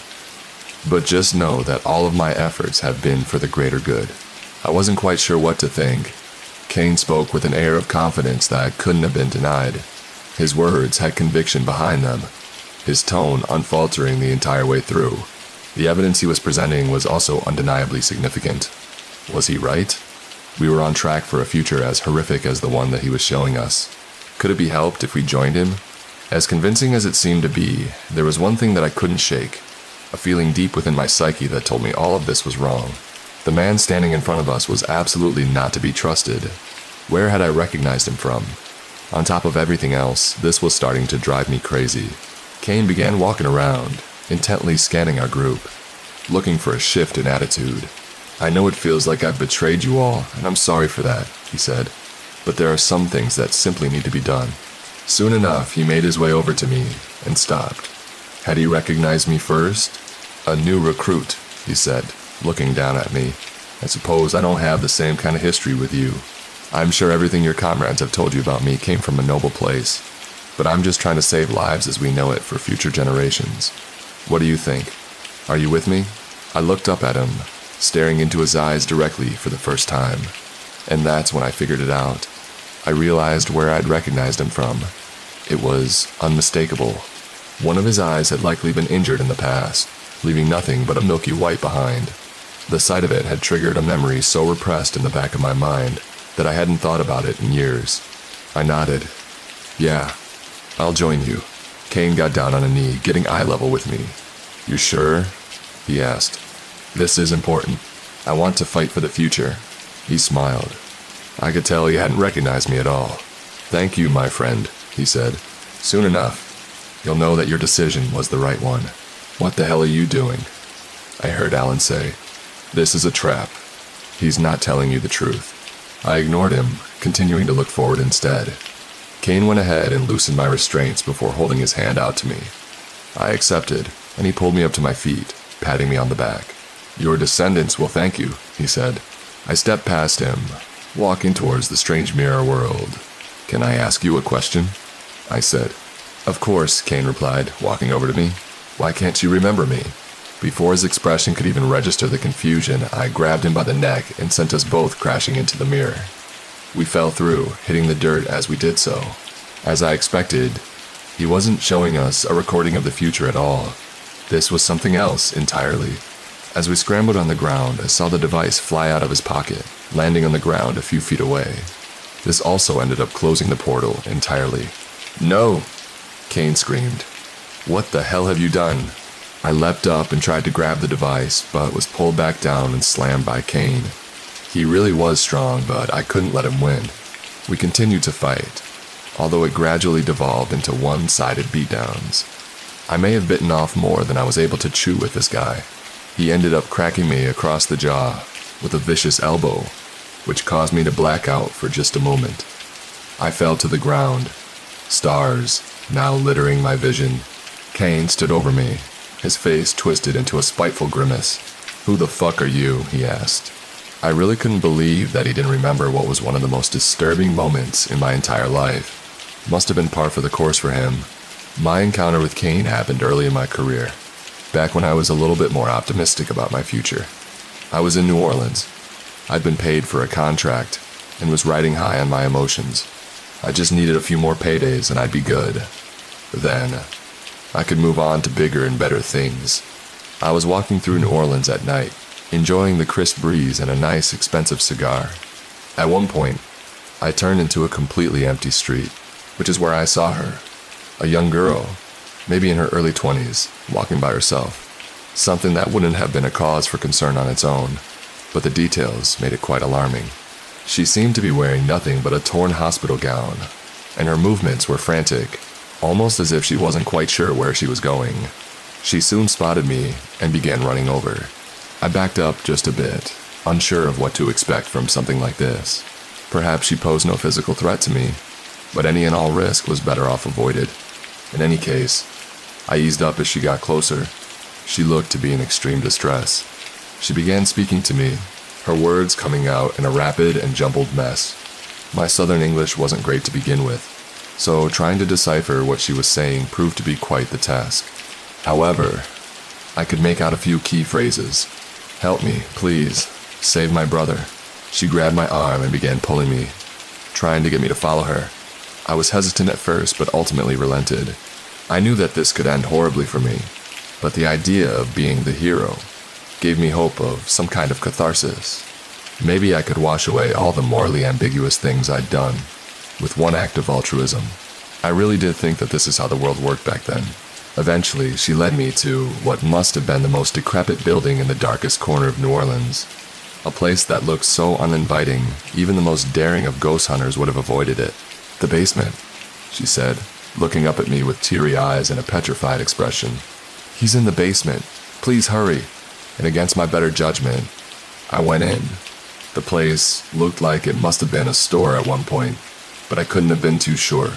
I mean, the smell of mold lingered in the dusty air as I walked, hand gripping my pistol, as I searched for a door leading down. It didn't take me long to find it, and I began traversing down the rickety wooden steps, trying to make sure that I wouldn't get clocked in the back of the head with an axe. Once I got down, I ended up in a hallway, which felt strange since it didn't seem to line up with the rest of the building's aesthetics. This place looked newer, relatively well-maintained, as if it was actually being used for something. I got to the end of the passage, where a locked door was waiting for me. I went ahead and knocked it down, revealing an even stranger sight. Beyond, another hallway, this time with metal doors, windows on either side. At this point, I began tensing up. It felt like I was seeing something that I really wasn't supposed to. Most of the rooms were empty, evident from the fact that their lights were off, and I couldn't see anything inside. There was only one that wasn't. Light poured into the hallway from one window near the end.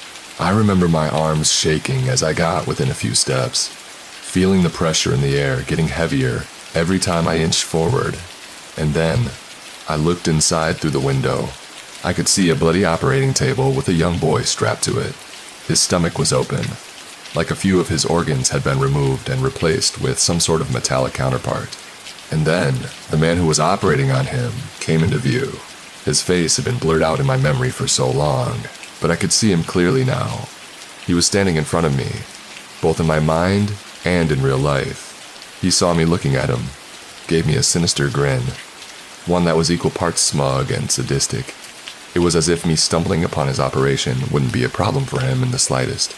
I could feel his arms raising. Instinctively, my mind screamed at me to shoot him and kill him.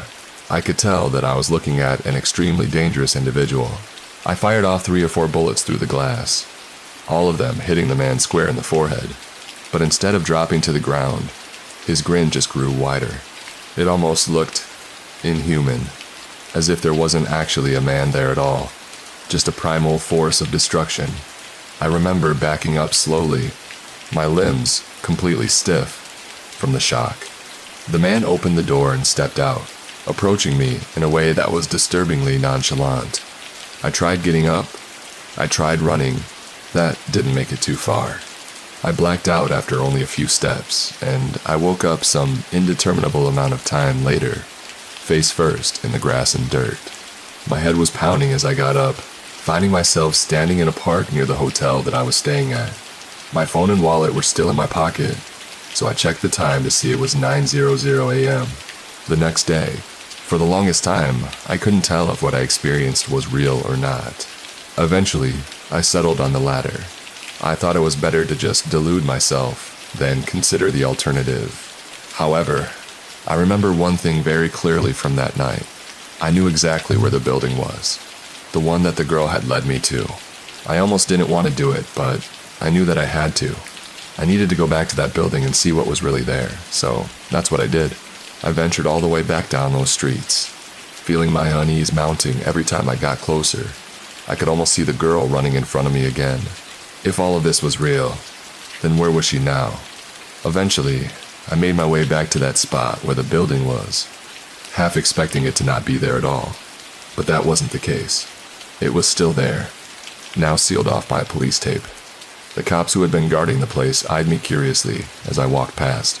I almost considered asking them what had happened there, but I decided it was best not to. Over the years, I gradually managed to purge that memory from my system. I convinced myself that there was absolutely no chance something like that had actually happened. He was better off being forgotten. Looks like I'd been wrong the entire time. But it's also how I knew that Kane wasn't telling the truth. I'll ask again, who the fuck are you? He spat at me. As Kane continued approaching me, I was at a loss for what to do. The device was still on the ground behind him, but getting it was a secondary concern. I needed to prevent him from snapping my neck first. Fighting him directly was obviously out of the question, so I needed a more creative approach. But what? What was I supposed to do here? As I tried backing away from him, I felt a sharp pain hit one of my arms. I looked down, seeing that some sort of insect had burrowed its way up from the dirt. It was now gnawing away at my skin. And not long after, I began feeling something shifting below me. The insect that had bit me, a worm-like creature, began growing longer and longer as it rose up from beneath. After only a few seconds, it became taller than an adult male, showing no signs of slowing down either. And then, the ground itself began rising up. That wasn't just some insect. It was attached to something much larger, and we were right on its back. Dozens of worm-like appendages began shooting out of the ground as the creature decided to stand up. Understandably pissed off at our presence, it began moving, causing both Kane and me to stumble as it did so. On top of that, the creature's appendages began lunging at us, gradually chipping away bits of our flesh. I stood up, took my knife out, and tried to intercept some of them with my blade before they could bite me further, which proved to be a task more difficult than I could manage. I heard a deep growling from below, feeling the vibrations at my feet simultaneously. This thing must have been bigger than the White House. There was enough room on its back to play a few rounds of golf. I looked over at Kane, who seemed to be handling the appendages easier than I was. I shouldn't have been surprised. He was probably familiar with the creatures here. One of them wrapped around my ankle before nearly dragging me off its back entirely. I managed to cut it off before that could happen. I looked down at what was beneath, seeing much larger appendages lurking below. Their mouths were wide open and lined with knife-like teeth, presumably waiting to snatch us up as we fell. I scrambled away, a shiver overwhelming my body at the thought of what was happening. However, I also realized something in that moment. In order to beat Kane, I just needed to use my surroundings. It's easier said than done, but that was my only chance. I got back up, looking him dead in the eyes, and ran towards him, ignoring the pain from the relentless bites in the process. He saw me coming and threw me to the side, pushing me closer to the edge of the back as he did so. However, that's exactly what I'd expected him to do. Kane was already prepared to charge back at me. I stood as if I was getting ready to meet his charge with a rush of my own. He moved first as I waited for a few seconds before moving myself. I could see the rage in his eyes as he got closer to me. He wasn't thinking rationally anymore. Otherwise, he likely would have fallen into the trap that I'd set for him. If we collided head-on, then there would be no doubt that I'd be the one who'd be bodied off. So, I wasn't going to do that.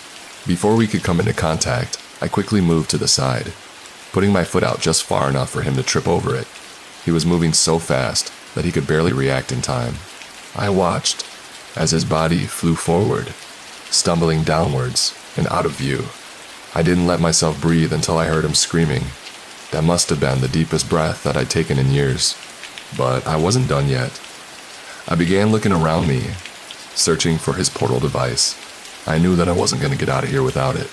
I spotted it at the other end of the creature's back, getting dangerously close to falling off with each step that it took. I ran over to it, managing to grab it just before that could happen. I looked over the device and saw an array of buttons and switches, none of which I could possibly comprehend the function of. However, there was one button in the center that was clearly larger and more distinguished from the rest of them. Before I pressed it, my mind began running down a list of things that might happen. There's no guarantee that this would take me back, that this would even take me anywhere better. I looked up, taking in the apocalyptic hellscape around me. In some ways, it was quite beautiful. Never seen a sky of this kind before. It was almost mesmerizing. Nevertheless, I sure as hell knew that I couldn't stay. I pointed the device down before pressing the button. To my relief, another mirror-like portal began materializing. As I prepared to move through it, the creature suddenly stopped moving. It fell to the ground with a large thud, causing me to land on my ass. All the appendages stopped bothering me as well. Was it dead? I thought to myself. I could hear something coming from behind me, something that sounded like labored breathing.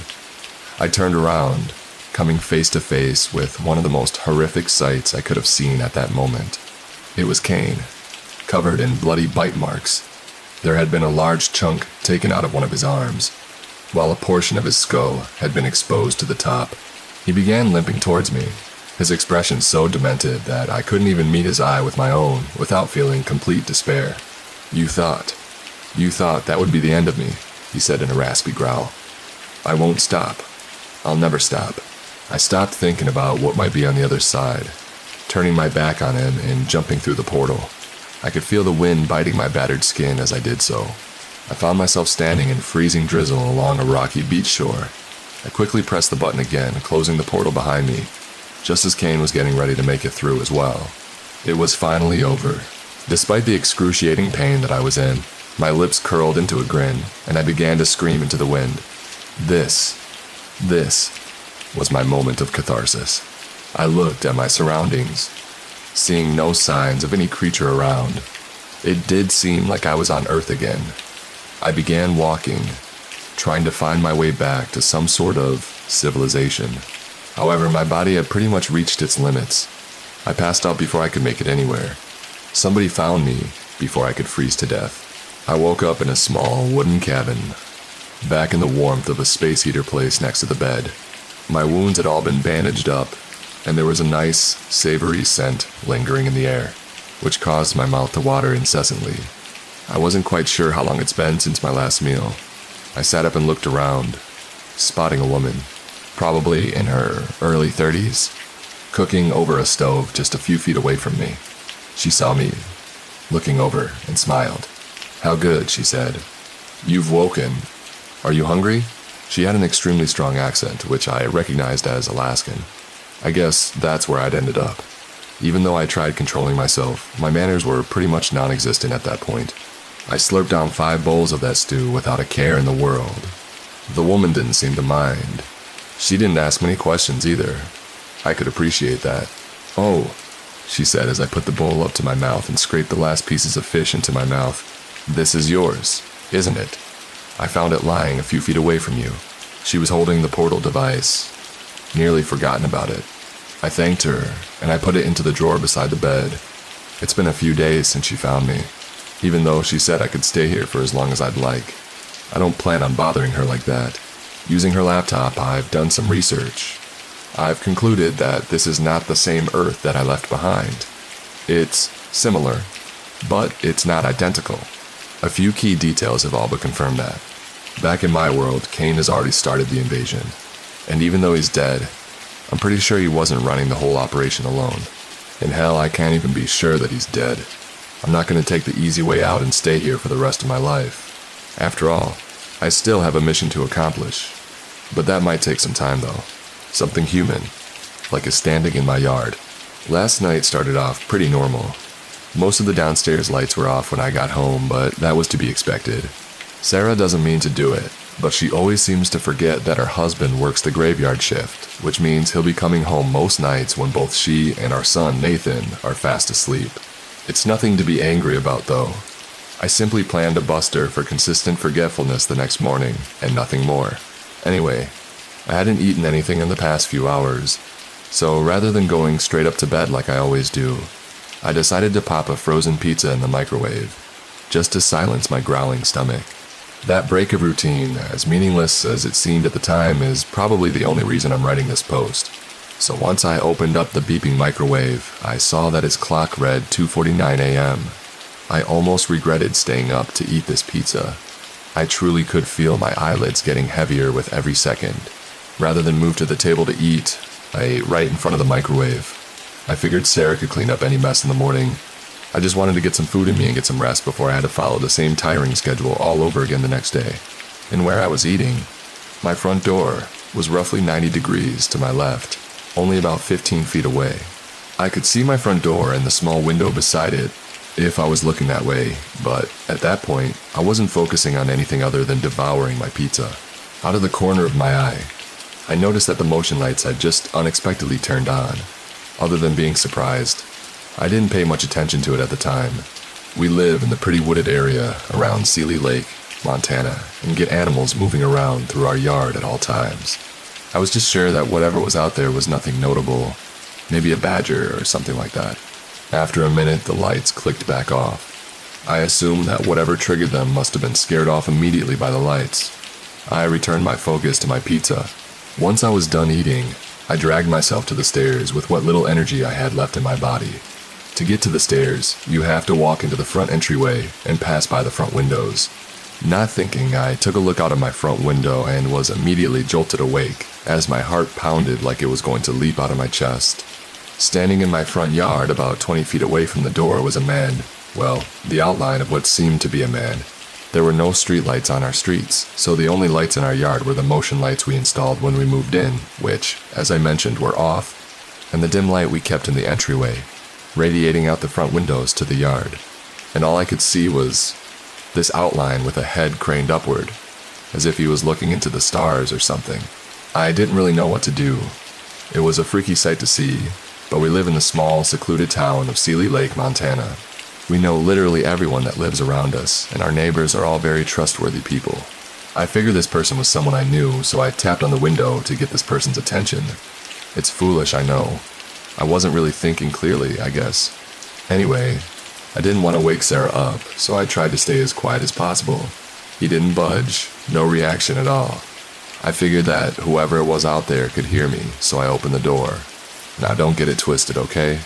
I was scared beyond belief. But at the end of the day, I try to see the best in people. The figure in my yard hadn't really done anything to warrant a phone call to the police. Plus, they usually take a good 10 minutes to answer a call out here. I hope to resolve this quickly and cleanly. As the door creaked open, I realized that the figure had changed slightly. It was now staring right at me. It was jarring. A few seconds prior, when looking out the window, he'd still been staring upward. I couldn't make out the finer points of his features yet as the light from the house barely reached him, and I thought that made him all the more creepy. If they could just slowly start to walk backwards towards the road while still facing me. As the person sped up slightly, the motion lights finally came back on. He wasn't anyone I've ever seen before. He was relatively tall, maybe 6 foot, crazy skinny, borderline emaciated really. He truly looked like he had never eaten anything a day in his life. And he was completely hairless, no eyebrows, no facial hair, bald as hell. I stood speechless, sensing this seemingly mutant, sickly person just silently observing me, and I quickly realized that he was less terrifying now that he was illuminated and not obscured by shadows. He turned and ran away from me, through my yard, across the road, into the woods on the other side of the road. I was frozen in fear. Neither fight nor flight kicked in for me.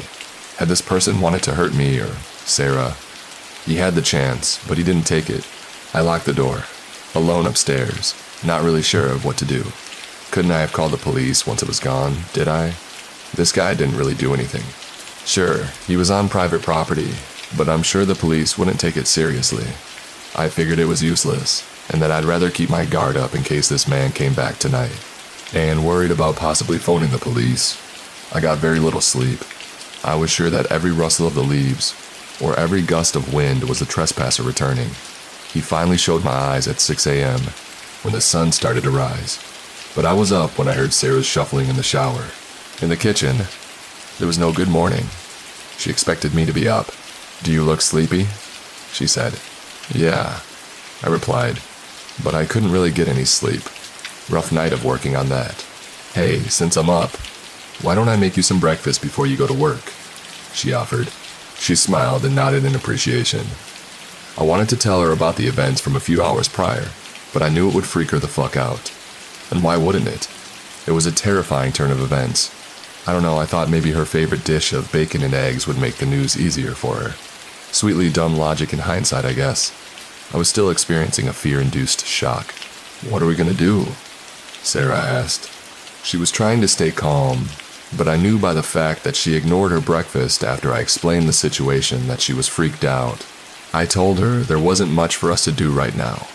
She argued a little bit, and she made it clear that she really wanted to call the police. I still don't think it was a good idea. We had zero evidence to prove that there was anyone there in our yard the previous night. Zilch. "I'm sorry," I thought. "What about those cameras that Mrs. Whitaker installed?" she asked. "Didn't you link them up to your laptop when we moved in or something? We've lived here 5 years because even though it was in the middle of nowhere, this house was actually a lot closer to both of our jobs. And honestly, we like the privacy the town of Sealy Lake, Montana offered. We bought the house from Jason Whitaker, whose mother was an old widow living there alone for a few years. She had been petrified of the neighborhood ever since the death of her husband. Her son sold the house on her behalf so that she could live with him, hopefully living out the final years of her life in peace with Jason and his wife and kids. But before she moved out, she had Jason install a few cameras outside her house just to provide her peace of mind. The thing is, they were cheap pieces of junk. Jason himself said they rarely worked, but it turns out they actually came in more handy than any of us could have imagined. She shrugged. "I guess you're the brains in this relationship after all, Sarah," I said. "I'll call the boys in blue and deal with them and the cameras before I head off to work," I continued. "In the meantime, do me a favor and don't get too upset about all this." But that was easier said than done. I actually think she got a lot calmer once I actually started to take her police suggestions seriously. I kissed her goodbye. I got right to work on figuring things out. I poured myself a coffee and got to work. I was half expecting the bastards not to work in their hour of need because of my half-decade of neglect, but thankfully I couldn't have been more wrong.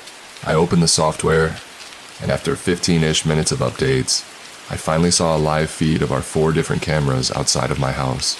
The cameras in the driveway were angled poorly to the point where you could only see a small sliver of the driveway and dense foliage, while the back and side cameras showed mostly foliage and the fence-top portion of our yard.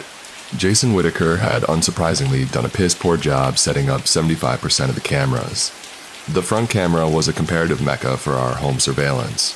From what I could tell from watching a live feed, this camera was angled perfectly to have captured our uninvited visitor. I went into the database and found last night's camera feed. Sure enough, 2:54 a.m., the man crept out from the shadows and into the front yard. There was concrete, undeniable proof. I called and alerted the police, and they took me very seriously once I told them I had video evidence of the intruder.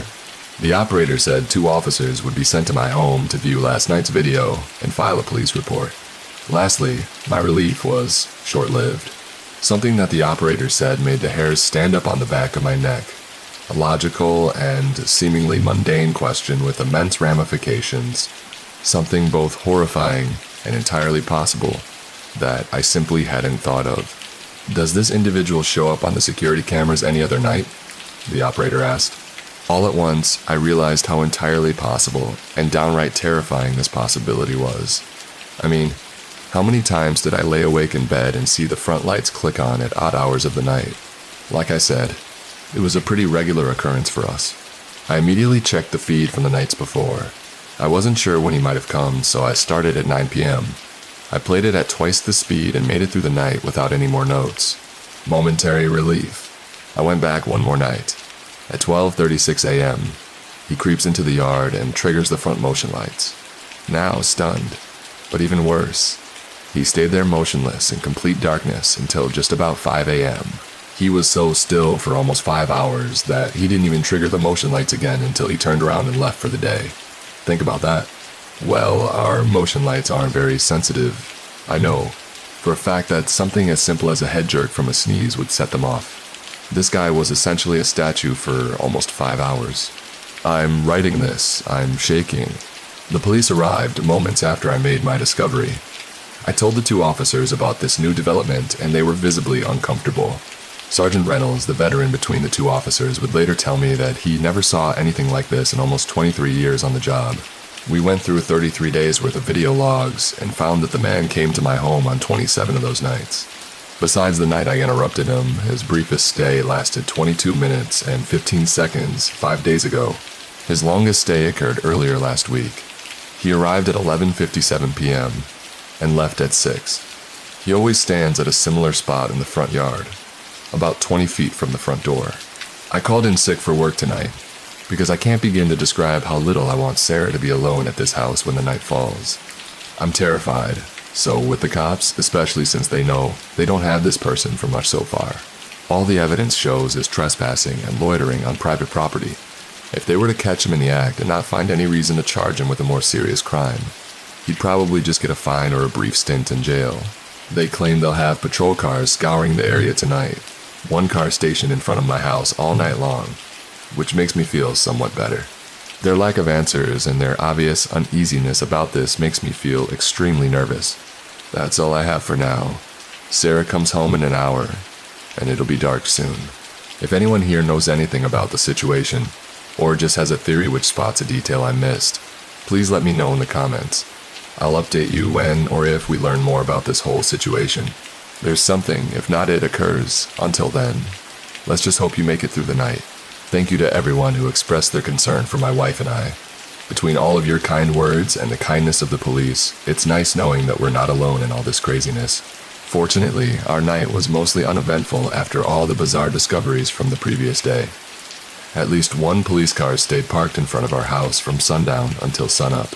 Justice was promised, and there was no sign of the mysterious individual through the whole night.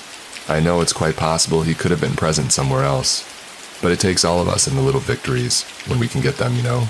At school, I heard the policeman moving around in the driveway in the morning. They told me they thought they saw the person standing in the driveway, but by the time they investigated the driveway and the wooded area near it, there was no sign of the trespasser. I also appreciate hearing all your suggestions in the comments about how to get through these times of trouble.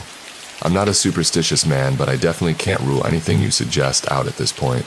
After doing some research about wendigos and skinwalkers, I can say I'm thoroughly terrified by the similarities our visitor had with both of them. Sure as hell hope that our guest wasn't either of those things, otherwise this all seems pretty hopeless. Also, I actually do own a shotgun. I've never used it for anything other than skeet shooting, but having it definitely makes me feel a little safer. I'll be sure to keep it locked, loaded, and by my side until everything's resolved. Anyway, there have been some developments last night, which I'll share with you all now. For starters, I've decided not to tell Sarah about the fact that our guest is a recurring visitor to our property. I told her that the police stayed out front all night as a favor to us rather than their fear that we're dealing with something a little more malicious than just a one-time trespasser. Plus, I'm worried that this might bring back some bad memories for her. See, she had some issues with a stalker when she was in college, and it persisted for nearly a year before she was able to get a restraining order on him. Even though she hasn't seen this person since, she's still very much disturbed by that painful experience 8 years later.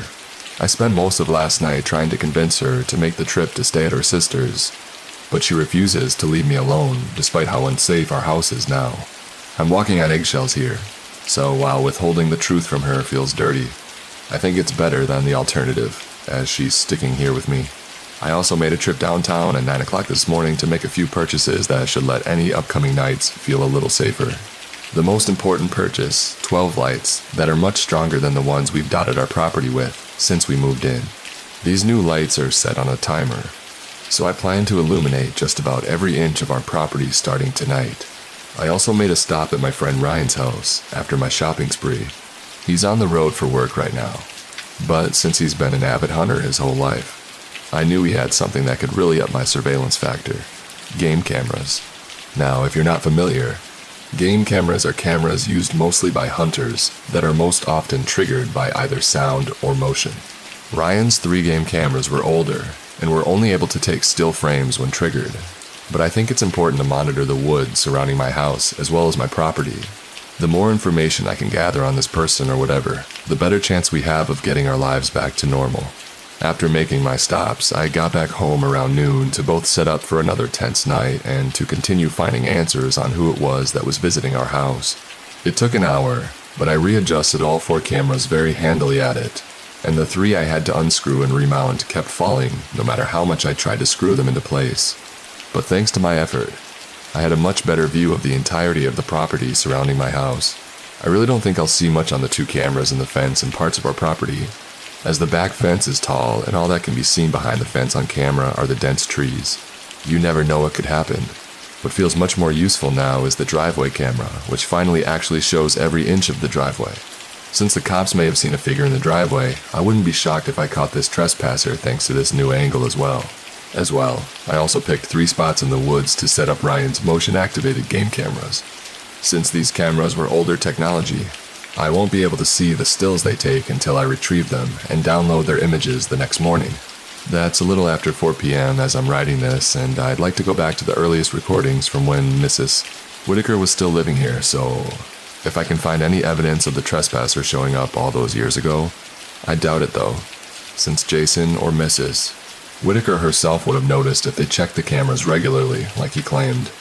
But I figure it pays to check. I post any updates if I find anything. A note update. Yeah, he's in the videos from 8 years ago. I looked through the first 3 nights' recordings by the camera, and so far the bastard's shown up in the front yard each night. Hasn't done anything different in these videos though. Obviously, this is an important finding since it proves that the Whitaker family might have known something. But it doesn't really teach me anything about who or what I'm dealing with. I'm gonna call Jason. I gotta see if I can talk to his mom now. She was so high-strung, she had to have noticed this person. Somebody update number 2. I called Jason. It turns out his mom died earlier this year. I don't know the Whitaker family personally, so obviously I really didn't keep in touch with them. I hope she found peace. I asked Jason if he ever noticed anything on the security cameras, and he told me he never checked them. When I explained that I saw someone standing outside in the video logs, he was speechless for a few minutes. I think he felt guilty. He admitted he had always brushed off his mother's scared pleas to leave the house as her mind finally was slipping during the final years of her life. He said he was hesitant to have her move in with his family full-time, so he gave her a cell phone in case she ever fell down or needed any help, and also told her that he would install the cameras and check them nightly to be sure there was no one outside or in case anyone ever tried to break in. Clearly, he was at fault for not believing his mom, but that's not my problem. I asked him if she ever said anything about anyone coming to the house in the middle of the night, to which he replied that she would sometimes see a tall man standing somewhere in the front yard. Since she only started mentioning it the last couple of months before she moved out, he assumed that she was just seeing things, as such decided to move her into his house instead of investigating. He also mentioned another incident that makes me very nervous the more I think about it. One night in August, about a month before we bought the house, he received a frantic call from his mom that there were people talking in the basement. Jason got there as fast as he could, but when he got there, he only found his mother cowering in the living room and saw no evidence that anyone had broken in. I told him not to worry. I feel guilty, and I even lied to him. I told him that the man had only shown up on surveillance cameras once while his mom lived here, from what I could tell, and that he shouldn't feel bad. I told him not to worry or feel guilty. I even lied to him. I told him the man only showed up on surveillance cameras once while his mom lived here, from what I could tell, and that he shouldn't feel badly. And I'm not sure if he believed me, but he seemed relieved. Sounds like Mrs. O. Whitaker was clearly of more sound mind and was initially believed during her time living alone in this house, and that left me with another disturbing but logical question. Did I have to worry about the voices she heard in the basement? See, thankfully, I've never dealt with anything like that. But now I'm worried there might be something or someone else lurking inside the walls of our home and not just out in our yard. Sarah's here. I was going to focus on keeping her calm, and I'll make some more updates if I need to. But tonight, so it'll hopefully just be another quiet and uneventful night. Update 3. Fuck, it's almost 10:30, and the police officers still haven't showed up to sit and watch our house like they did last night. I told Sarah another fib to cover up the fact that we were still very much in danger. She's in bed already sleeping, and I told her that I would be catching up on the work that I missed last night. I'm actually holed up in the upstairs office with a mini fridge full of energy drinks to my right, and my trusty shotgun at the ready. I plan to stay glued to my laptop all night watching a live feed to the outside until the sun rises and I can feel safe again. I've been watching this monitor for hours now, and I think I'm finally noticing something in the driveway. It's just out of the light, crouched down near the woods, but it's the trespasser. He's completely emotionless, but it's definitely him. I think he's been there for a while now. But Jeff, he's just twitched slightly a couple times. I'm calling the police as I type this. They already alerted them, and they're on their way, and now they'll do their best, but I probably won't see them for another 20 minutes. I've got the guy on my lap now, and I'm gonna bring the gun and the laptop with me into the bedroom, and I'm gonna lock the door. For Sarah's sake. I can't be too safe. The minute I've taken my attention away from the screen to get fortified in the bedroom, he's completely changed position. But the little shadow on the edge of the woods is gone now, and standing at the end of the front yard, he is almost on the road. It's the trespasser, his head craned upward towards the sky again. It's almost like he's staring at the camera. He's staring at me. It's quiet. I know we live in a secluded area. He just sprang towards the house. He's banging on the door. Unsurprisingly, things since my last update have been insanely hectic. Truly haven't been able to find the time to write these next posts for you until right now, so I'm sorry for all the worry I caused anyone with the abrupt ending of my previous post. My wife and I luckily are once again okay. We're still very shaken up by every little terrifying thing that's happened in the last 2 days, but thankfully we'll be fine. Our bond is only strengthened during all this, so this is a massive, positive, big name, a boatload of negatives.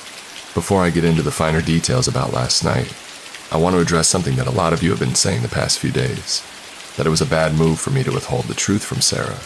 I thought I was doing the right thing at the moment, but lying to her was a bad idea. I could have gotten her killed, and that makes me feel awful. Like I came clean with her earlier today. She's lit up as well as I could have expected it. My face is still red where she slapped me, but she accepted my apology. I'm not perfect. I'm glad that my most recent blunder didn't cause any irreparable harm. Anyway, here's everything I know about what happened last night. When I heard the first bangs on the front door, I could tell almost immediately that the door had no chance of keeping out whatever was trying to get in. I posted the update grabbing the shotgun, and I took my terrified wife to the closet. It was the safest option, really. There was only one entrance in the surprisingly spacious closet that we were able to block the door with our wooden shoe rack. I kept the shotgun in hand until we emerged from our makeshift panic room almost half an hour later. Our house is pretty compact, and the only closet that we hid in is right above the entryway to the house, so we were still able to hear what was happening downstairs pretty clearly. We heard the door splinter and then slam heavily to the floor in a heap. We then heard the heavy pounding of feet on the wood floor. Whatever was downstairs did who knows what in the entryway. The most disturbing thing that we heard, though, was its voice. It's complicated. It didn't really speak. It just loudly growled and groaned guttural gasps as it, scurried around in our entryway. Sarah cuddled close to me, whimpering, and barely managed to get a petrified whisper out to me. "He's saying words," she whispered. That hadn't been focused on whether it was saying anything before then, so I tried to discern any words, and I could understand it.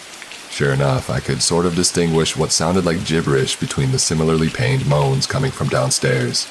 Something like repeated you-seem sounds a few minutes, making rough and sporadic stops in between them, and also occasionally stopping to make pained wheezing sounds. It sounded like a man who had his vocal cords reverently damaged was trying to chant something. It was a terrible sound, like 1,000 nails on a chalkboard. And then another moment of listening to this disturbing melodic gibberish hum fell silent again. Sarah and I looked at each other. I'm almost positive we both were thinking the same thing at that moment, that we wouldn't leave the closet until we were 100% sure that whatever was downstairs was gone no matter how quiet it got. Sure enough, after 5 minutes or so, we heard a loud shriek in the now familiar pounding and heavy footsteps on our wooden floor as it sprinted deeper into our house. My heart skipped about 10 beats as we heard it pounding on the door inside our house. We would have heard him come up the stairs if it was the door to our bedroom, so we both breathed a sigh of relief as we heard him forcing his way into our basement. Everything else happened almost too quickly to process. We heard the door to the basement break, with a similar crackle as the front door, followed by a few thuds in immediate succession, followed by bangs of footsteps, making it charge down into our basement.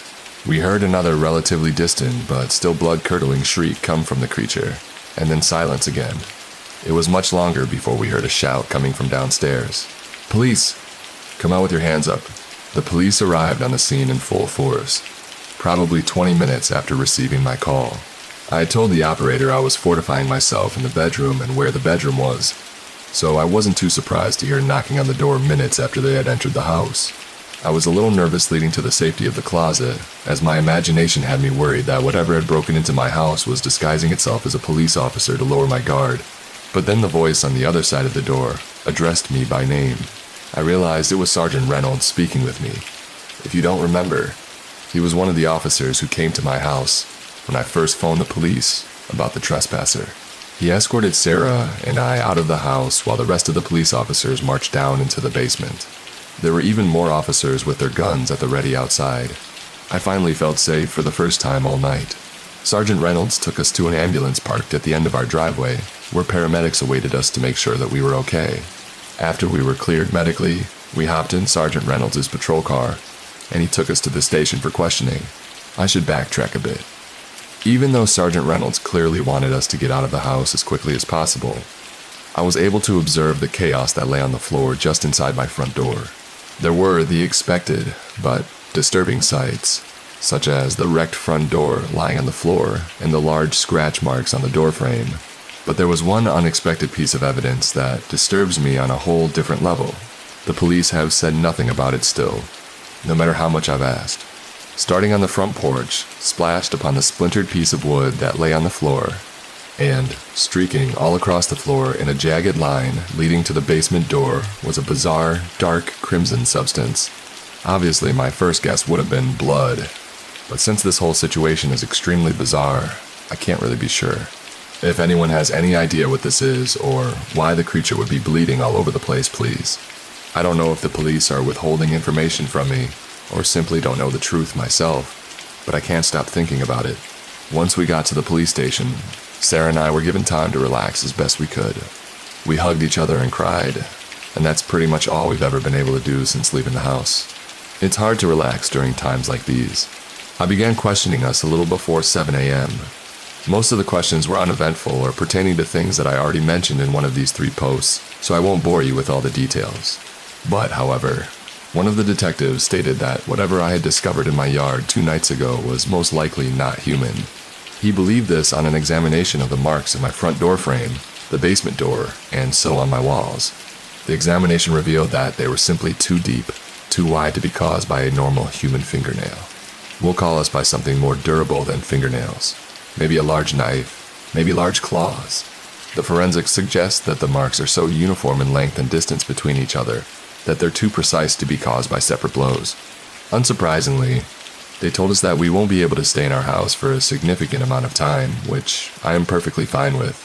Sarah was able to get us a room in a cheap hotel for now, and we will most likely make the trip to Sarah's sister's to stay with her until we figure out what to do. I'm writing this now from our hotel room.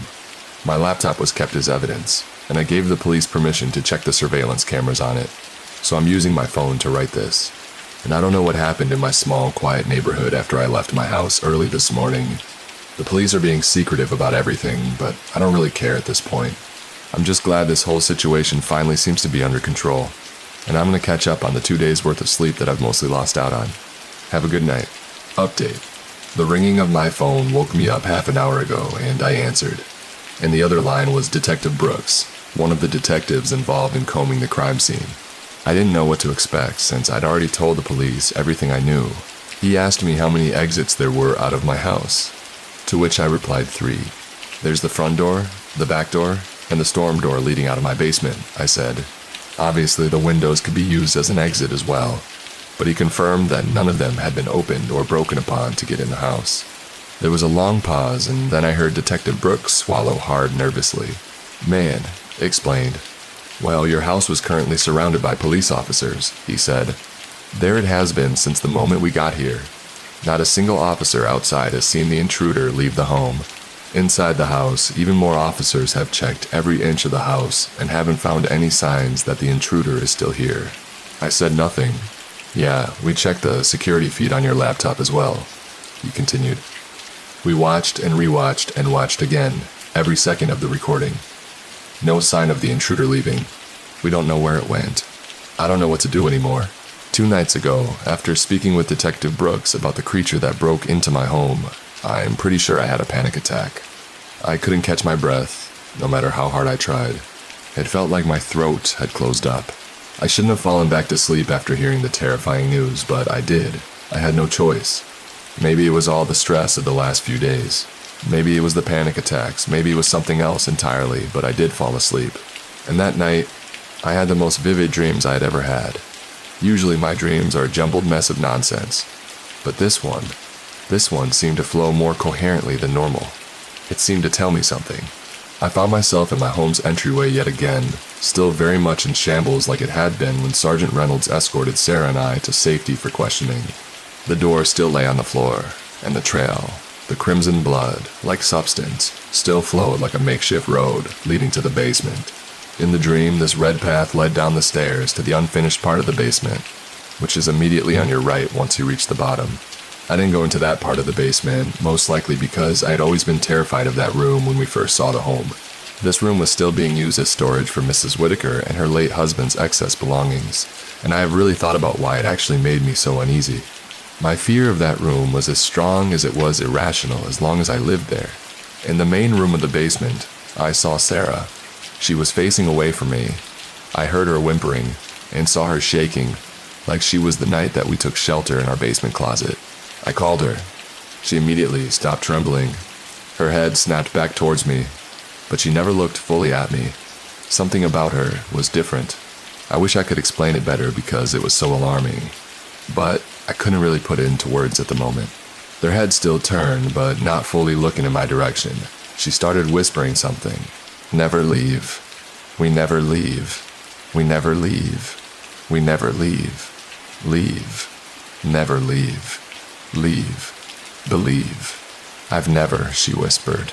I turned my head to my left toward that abominable room to see that the door wasn't there. It had unsurprisingly been broken down. The crimson trail led into that room, but I couldn't see more than a few steps past the doorway.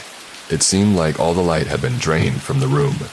Usually there was enough natural light from the small windows to make out the outline of the room and its contents, regardless of a seemingly amplified darkness. I was still able to see the outline of a person standing there. The only thing I could tell for certain was that he wasn't the creature because his figure was about my height. The figure stood in the doorway, bathed in darkness, and stretched its arms outwards toward me before being pulled backwards into the darkness. Before I could do anything in response, Sarah crawled into the dark room on all fours. I tried to chase after her, but I was frozen. I woke up at 8:13 a.m. It took me a few moments to realize I had been dreaming, but I was still in the hotel room in bed next to my still sleeping wife. Like I said, I'd never had a dream quite as vivid as that one. The details of my home are perfectly accurate, and I knew from that moment that the dream meant something, but I'm still not really sure what exactly.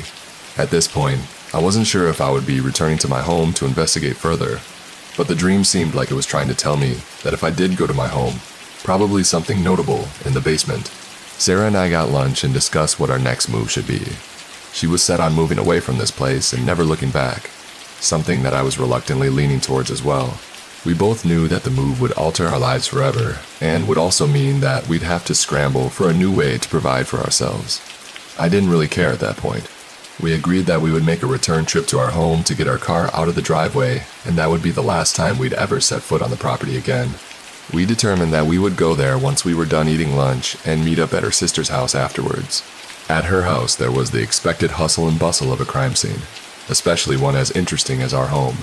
I spoke with Detective Brooks in the front yard. He told me that the house had been scoured at least 6 more times since we last spoke, and that there was still no creature sighting to report. The police, for all the good they've done and for all the patience they've shown, really do seem to be hiding something from us. It's not that they seem malicious, but it feels more like they're on damage control, and I want to just deny everything. When I asked Detective Brooks if I'd be able to get my laptop back anytime soon, he spewed out some rant about how the laptop seemed to have a virus, and how they had to take it back to the station to run diagnostics and figure out what had gone wrong with it. It all seemed canned, like someone above him on the law enforcement food chain told him what to tell me in the hope that I wouldn't question it.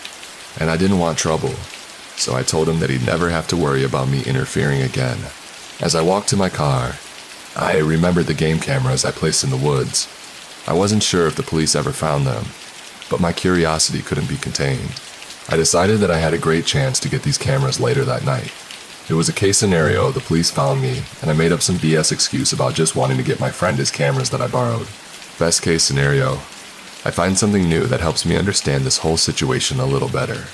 Regardless, I knew that I had to do something to ease my troubled mind. I phoned Sarah, and I told her that I was staying behind to help the police.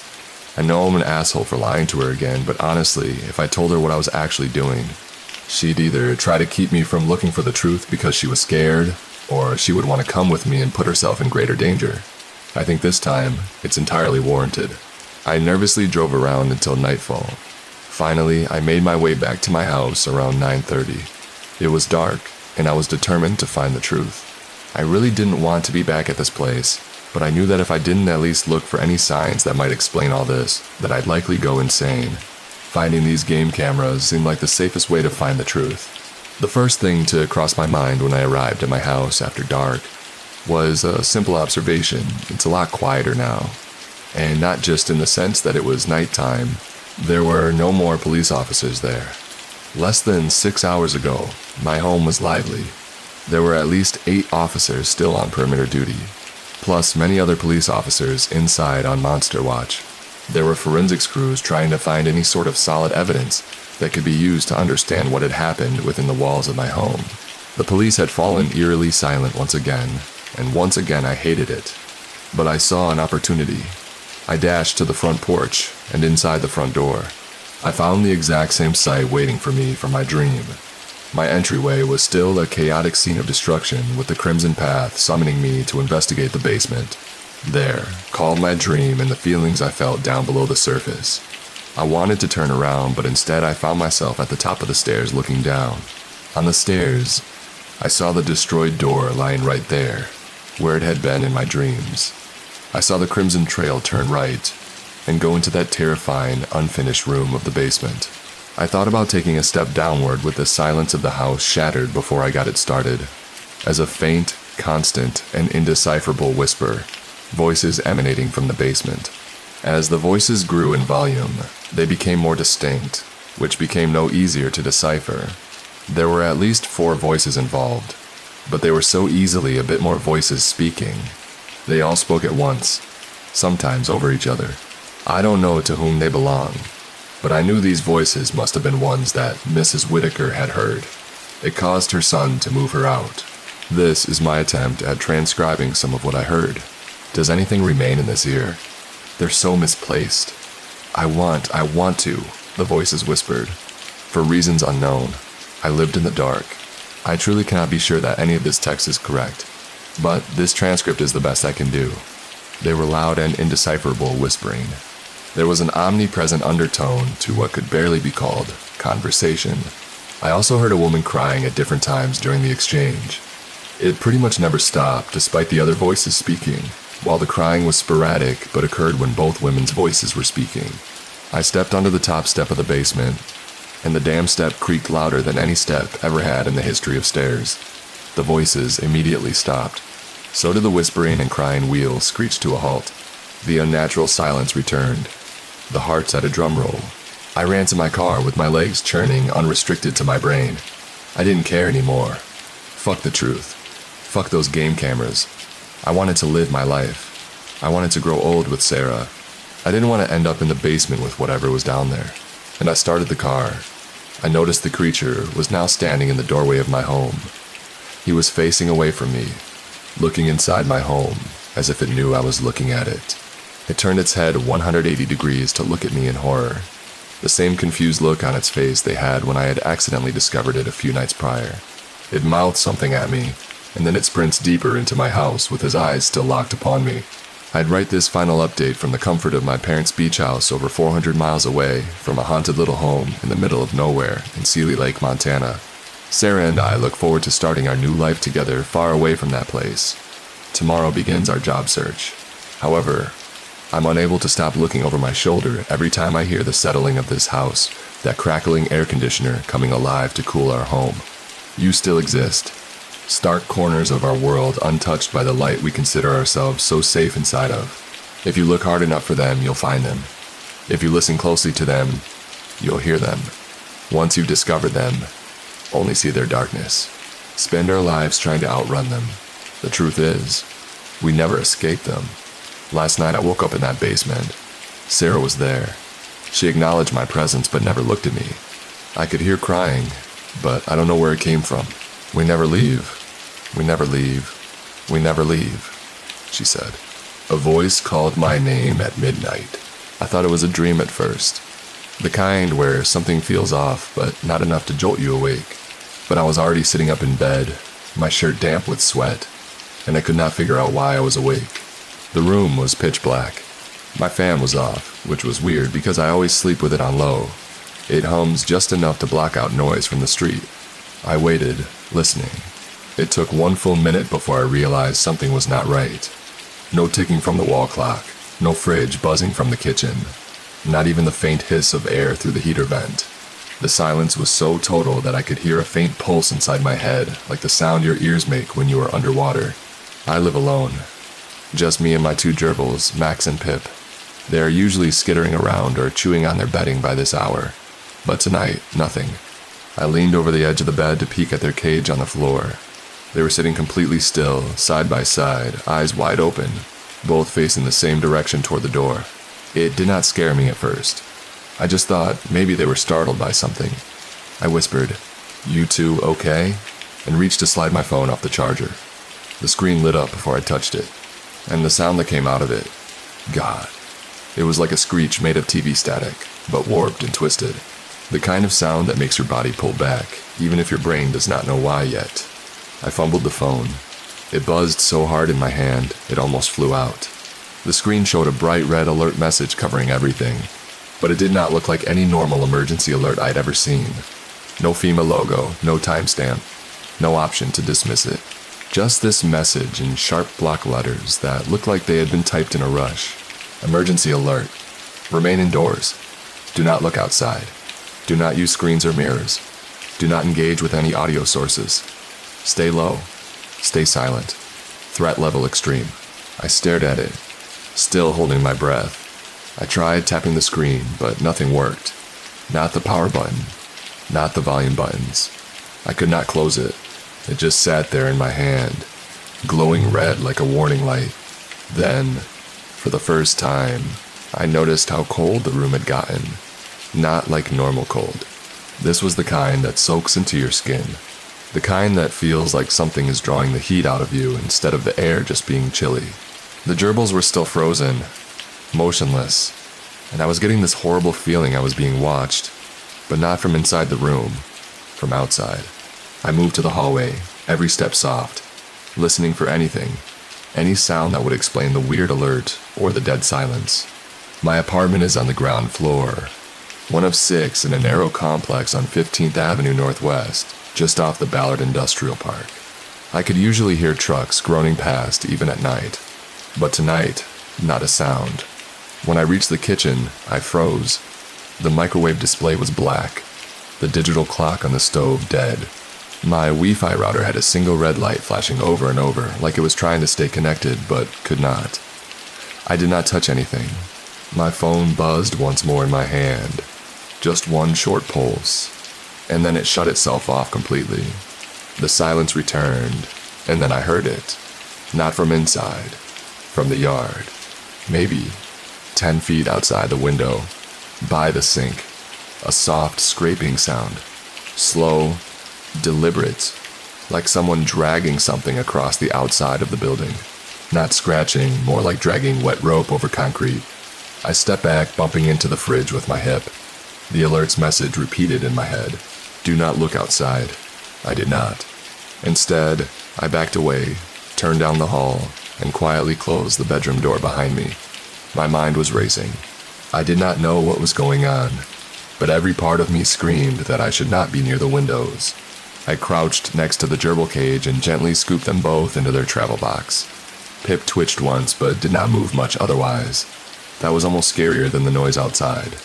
I had never seen them act like that before. I grabbed my jacket and remembered the old utility room behind the building. It was where the landlord kept cleaning supplies and breaker access. It had no windows, just a concrete floor and thick walls, probably meant for tornadoes or something years ago. I had the backup key from when I helped him clean out the basement 2 months ago. Still barefoot, I eased out my front door and shut it gently. The hallway outside my apartment was barely lit. Just one emergency light above the exit. The rest of the place felt abandoned, like everyone else had left hours ago or never existed. My skin prickled as I made my way down the back corridor. I was halfway there when I heard it again, closer this time. That scraping longer, slower, like it was moving toward the back of the building. I did not stop. I practically ran the last few feet, key in hand, and unlocked the utility room. Inside, the air smelled like concrete and bleach. I shut the door behind me and locked it from the inside. No light, just the glow from the backup bulb in the ceiling, dim and yellow. I sat on the cold floor, pulled the gerbils close to my chest and waited. No phone, no windows, no sound, nothing except that feeling in the pit of my stomach that something had arrived and it was not here for help. I do not know how long I sat there, back pressed against the wall, arms wrapped around the gerbil carrier like it was the only thing anchoring me to reality. The utility room was barely bigger than a walk-in closet, just concrete on all sides with a rusted mop sink in one corner and a pile of cardboard boxes stacked up near the door. The overhead light buzzed faintly every few minutes, but did not flicker, just buzzed, like it was trying to make me remember that power still existed somewhere. Max and Pip had not moved much, but they were breathing now. Small, shallow movements that I could feel through the plastic cage. That made me feel a little better. If they were sensing whatever was going on and they were not in that weird frozen state anymore, maybe the worst had passed. But I did not believe it. Something was still wrong. I did not hear the scraping anymore. Not from outside, at least. But now it felt like the wrongness had moved closer. Not in distance, in intensity. The kind of wrong that makes the hairs on your arms lift and your thoughts start looping over themselves. I could not get the alert out of my head. Do not use mirrors. Do not engage with audio sources. Stay low. Stay silent. It was that last line that bothered me the most. Stay low. Why low? Like it mattered how high I was off the ground. I found myself crouching deeper, resting my body weight into my heels without realizing it. The light above me buzzed again. This time, longer. It sounded like a warning. I looked up. Nothing had changed. Still yellow. Still dim. But then the bulb started to dim slowly, like it was breathing in reverse. I held my breath. The room did not go dark completely, but the glow faded to the point where the corners of the space became shapes, not walls. I could see the boxes still.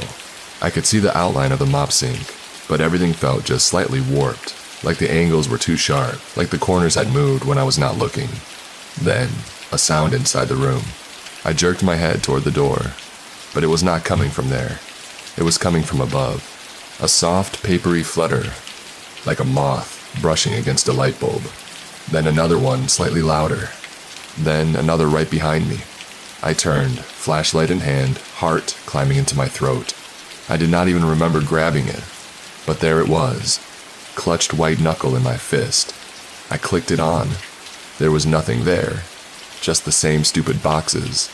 The cage beside me and the wall I had been leaning against. I kept the beam aimed into the corner behind me for a long time, waiting for something to move, but it did not. Then the smell hit. Metallic, wet, burnt, like the scent of something left inside a toaster too long, mixed with blood and bleach. I turned off the flashlight just in case. The alert had said to avoid light sources. I had not thought about flashlights at the time, but I was not taking chances now. I adjusted Max and Pip's cage on my lap and scooted backward until I was wedged into the back corner of the room, spine against the cold concrete, knees tucked up. The air was getting heavier. I did not mean that in a dramatic way. I mean, it literally felt harder to breathe, like I was under a weighted blanket and someone was pressing down on my lungs. I tried to stay quiet to listen, but my ears were popping like on an airplane, but sharper and then static. Very faint at first, but it was there. It was not from the light. It was not from a speaker or a radio. It was coming from behind the mop sink.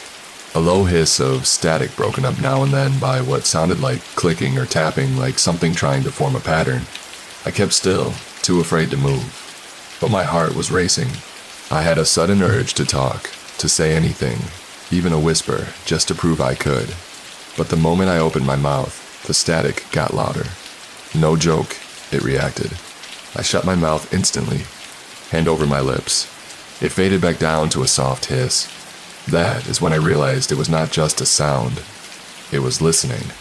Something out there, or in here, was reacting to noise. The alert had not been random. The rules were not arbitrary. They were instructions. This was not a storm or a gas leak or anything explainable. Something was out there, and it was using sound or the absence of it to find people. I stayed like that, barely moving, breathing through my nose until the light above me blinked once. Then again, then shut off completely. Darkness. Total real darkness. The kind that erases all dimensions. My body tightened up like it was trying to fold in on itself. I had never been afraid of the dark before. But this was not just lights out. This was something is here with you and you cannot see it. Then I heard a breath, right next to my ear. Not mine. Not imagined. A real slow inhale. I turned the flashlight on fast, not even caring about the alert anymore. The beam hit the mop sink, the wall, my own legs, nothing else. But the breath did not stop. It was not just beside me. It was above me now. I tilted the flashlight up slow, scared, and caught a glimpse of something. I do not know what it was exactly. It did not have a shape in the normal way, just the suggestion of one, like the air above me had thickened and part of it was bending the light the wrong way. It shimmered faintly, not reflective, but glossy, the way oil floats on water, and it was moving very, very slowly. I shut the flashlight off immediately. I pressed myself into the corner and did not move. I did not breathe. I let my eyes adjust to the dark, even though they were useless now. The breathing stopped. The static was gone. Everything was still. I stayed frozen like that for a long time. Maybe 20 minutes, maybe longer. My phone had not turned back on and I had no clock. But slowly the weight in the air began to lift. The light overhead did not come back on. Nothing powered up again. But something let go. I could feel it, like the air had given me permission to exist again. The emergency alert was not lying. There was something out there that responded to sound, to movement, to attention, and it was not human. I must have sat there in the dark for at least another hour, if not more. I do not really know. Time did not move in that room the way it does normally. It was not just quiet. It was like the world outside had stopped spinning altogether. Like whatever was happening had unplugged me from everything familiar, and I was just floating in a pocket of stillness where the usual rules did not apply. The only sound was my breathing and the soft rustle of Max and Pip shifting in their carrier. They were still alive, at least. I could hear their tiny claws scratch the plastic now and then. Quiet and cautious, like even they knew they were somewhere they should not be. Eventually, I got brave enough to risk moving. Just a little. My back had gone stiff from sitting against the cold concrete for so long, and one of my legs had completely lost feeling. I stretched slowly, every motion deliberate and slow, trying not to make any sudden noises. The air still felt wrong, less heavy now, but not normal. It was like a storm had passed through and left some invisible residue behind. I thought about turning the flashlight back on, but I did not. Not after what happened last time. The dark was terrifying. Sure, but at least it did not seem to react. The light, though, whatever that shimmer had been, it had not liked the beam. Or maybe it had liked it, which was worse. My phone still had not powered back on, but I did not bother checking it again. I had a weird feeling that even if I had brought another phone or device, it would not have made a difference. Whatever was happening, it was not a matter of signal or battery. It was like the very idea of communication had been hijacked. I started thinking about the alert again. Do not look outside. Do not use reflections. Stay low. Stay silent. The reflection part had stuck with me. Why reflections? Then I remembered the metal sink behind me. I turned toward it slowly and squinted at the basin. I could not see my reflection. The room was too dark, but the shape of it was there. The curve of the bowl catching what little ambient light there was. And for a second, just 1 second, I thought I saw something move across it. Not my reflection, something else. A blur, a suggestion of movement that did not belong to me. I blinked hard and looked again, but it was gone. I did not want to look anymore. I pulled the carrier tighter and shifted to the opposite side of the room, putting my back to the sink. My hands were sweaty and stiff. The gerbils squeaked softly, like they could feel my nerves vibrating through the plastic. Then the room got colder again. Not the whole thing, just the air right above me. I felt it move slowly, like a draft coming down from the ceiling, even though there were no vents or openings there. It was not air so much as pressure, like a presence brushing against the top of my head. I clenched my jaw and shut my eyes, and then, clear as anything, I heard it. My voice whispering my name. But it was not coming from outside the door. It was not in my head either. It was coming from the sink. I knew it before I opened my eyes. My voice, low and quiet, was echoing back at me. Just a whisper. Emma. It was my voice, but wrong. Like it had been slowed down and stripped of meaning. Like it had been passed through water and static. I did not say anything. I did not move. I did not breathe. And eventually it stopped. Whatever it was trying to draw me out or maybe get me to make a sound. I thought again about how the static had responded when I opened my mouth earlier. This thing, this presence, it heard in ways we did not understand. Not with ears, not even with sound maybe, but through intention, through the idea of noise. I needed to get out of the utility room. I did not feel safer anymore. I felt like I was being held here, like the room had gone from shelter to trap, and I was overstaying my welcome. I waited another 10 minutes, maybe more, and then finally unlocked the door. The hallway was empty. I moved out fast but careful, holding the gerbils close, feet light on the tile. The air outside the room felt thinner now. Still cold, still tense, but not charged the way it had been before, like whatever had been there had moved on or moved through. My apartment door was still shut. I hesitated before going back inside, but I had nowhere else to go. No phone, no working electronics, no way to call anyone. So, I opened the door slowly and stepped inside. It was dead silent. Not the same kind of silence as before. This was the aftermath kind. The kind of quiet that happens after a loud crash, when you are waiting to see what is broken. I checked the microwave, still dead. Same with the stove clock. I glanced at the living room window, but did not go near it. The blinds were down, but I could not risk it. I went back into my bedroom, set the gerbils on the desk, and sat on the edge of the bed. My body ached. My thoughts felt jumbled, like puzzle pieces that had been bent and would not fit right anymore.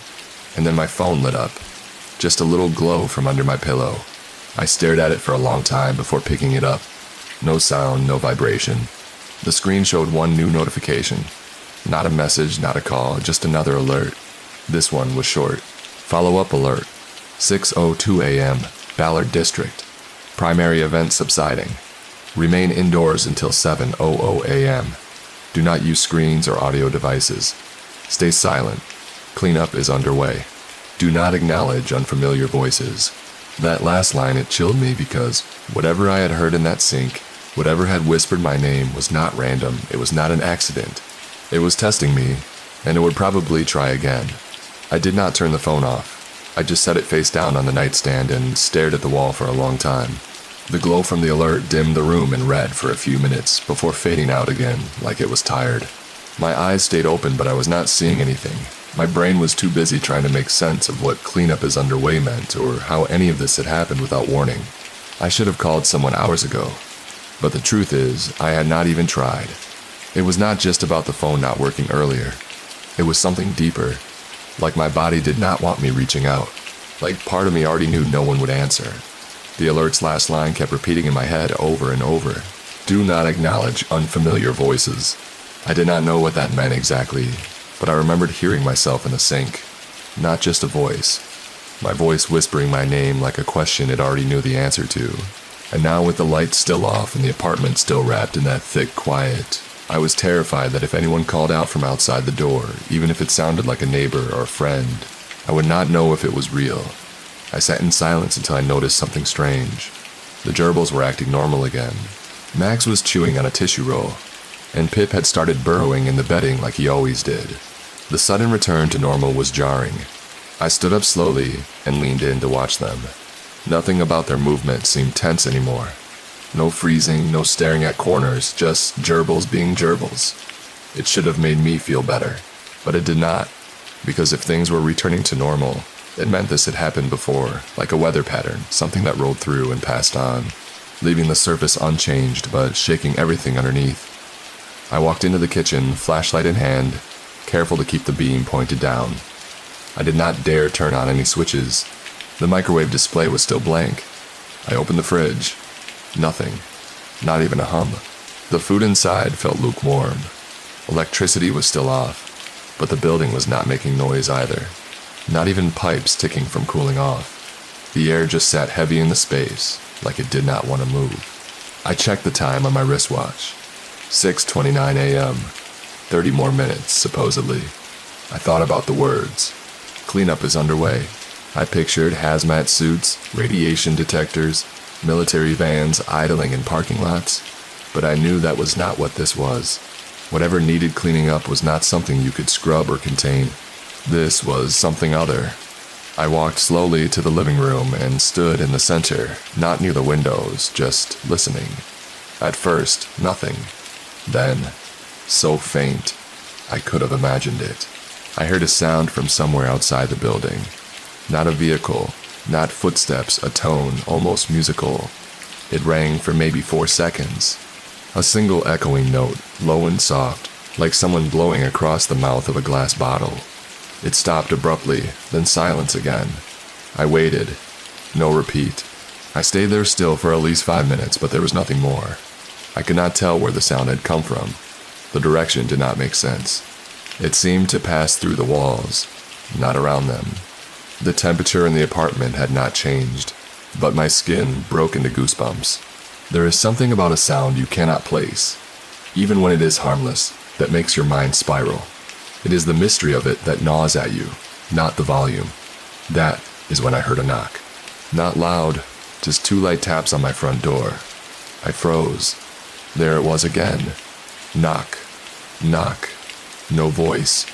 No footsteps before or after. I backed away 1 step, then another until I was against the hallway wall.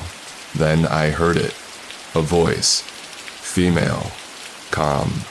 Close. "Emma, you okay?" It sounded like my neighbor Taylor. Same pitch. Same speech pattern.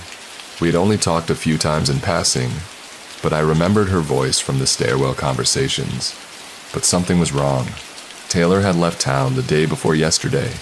I saw her packing her car. She said she was driving to her sister's place outside Portland. Another knock. Slower this time, and the voice again. "It is just me. Are you all right?" No movement. No shadow under the door. I did not answer. I did not move. My breathing got shallow again. That weight returned, the same pressure I felt back in the utility room. I pressed my back harder to the wall and focused on not reacting. I do not know how I knew, but I knew if I said anything, even a whisper, it would hear me. Then came the part that chilled me most. The voice changed just a little. Same tone, same volume, but the pitch shifted half a step lower. Like whatever was imitating Taylor had not nailed it perfectly the second time. "Emma, it is cold out here. Please let me in." I wanted to scream. Not out of panic, but because something about that small vocal slip made it real. It confirmed what I had been dreading. It was not her. I slowly slid down the wall, crouched low, like the alert said, and sat there in the hallway, hand clapped over my mouth. No more knocks came, no more voice, just silence. I waited 10 more minutes before crawling back into the bedroom. The gerbils had gone to sleep again. Both of them burrowed deep into the bedding, relaxed and twitching in their dreams like nothing had happened. The clock on my watch clicked over. 6:59 a.m. I stared at it. Then the screen on my dead phone suddenly lit up again like someone had flipped a switch in another room. No sound, no buzz, just the screen back on. Glowing dim white. A new alert popped up. Final notice. 7 a.m. Ballard District. Critical period has ended. Remain indoors for the next 3 hours. Avoid unfamiliar individuals. Do not mention this event. Do not investigate further. If symptoms occur, seek no treatment. Normal conditions resumed. No agency name, no way to reply. Just the words. I set the phone down, walked slowly back to my room, and sat on the edge of my bed. Outside, a bird chirped. One, then two more morning. Sounds like nothing had happened at all. But I knew something had happened. And it knew. I knew. I did not go near the windows that morning. Even after the sun came up and the apartment filled with that soft orange light that usually makes everything feel a little safer, I stayed where I was, sitting on the edge of the bed, hands folded like I was waiting to be called in for something. I did not check the news. I did not text anyone. I did not even feed the gerbils right away. I just sat there replaying everything in my head. The alert, the noise, the cold, the whisper in my voice, the thing pretending to be Taylor, the static that listened, and that final alert. Do not mention this event. Seek no treatment. Normal conditions resumed. That one stuck with me in the worst way. Not just because of the eerie wording, but because it sounded final. Not like it was over. Like it was being wiped. Like whoever or whatever was behind this did not want it remembered. By 8:00 a.m., the fridge started humming again.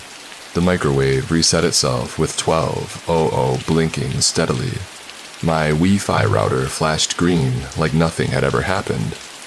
I tested the lights. They worked. So did my phone. No record of the alerts though. No notifications, no history. The screen was completely clean, like someone had scrubbed it while I slept. I texted my friend Rachel, just to see if she would respond. Something normal. You up yet? Did the power go out where you are? She replied almost instantly. Nope. Everything is fine here. Why? Fine. Just like that. Like nothing had happened. I wanted to ask if she had gotten any alerts or if anything weird had happened overnight, but I hesitated.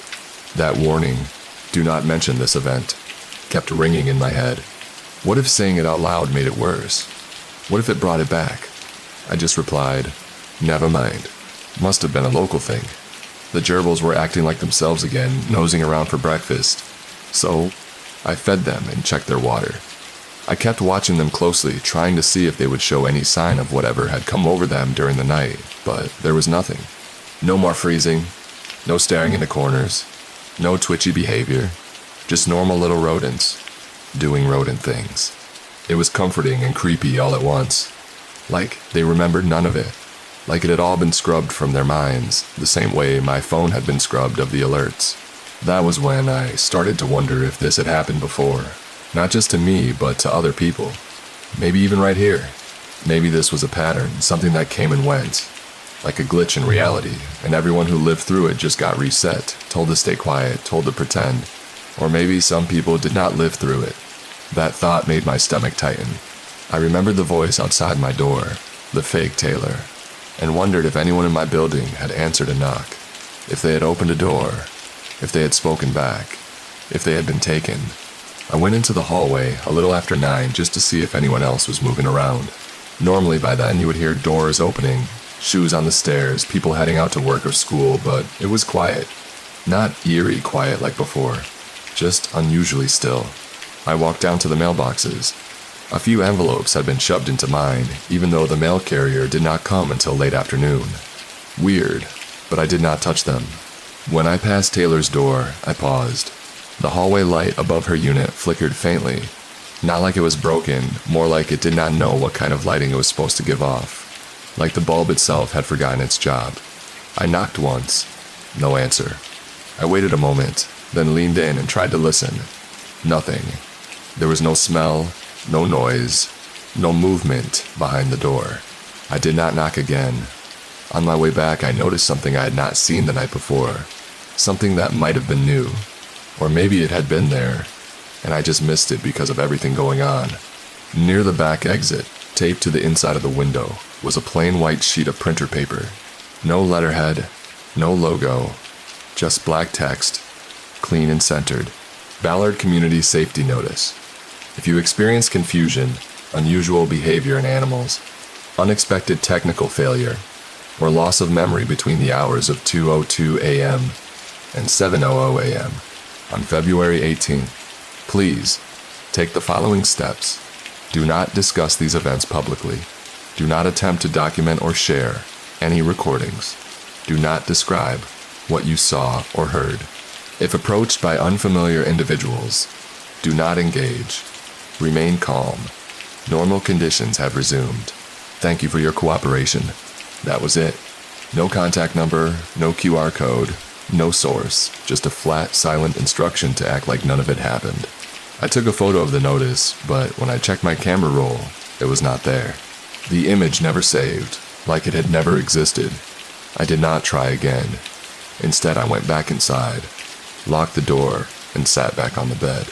I opened my notes app and started typing everything that had happened.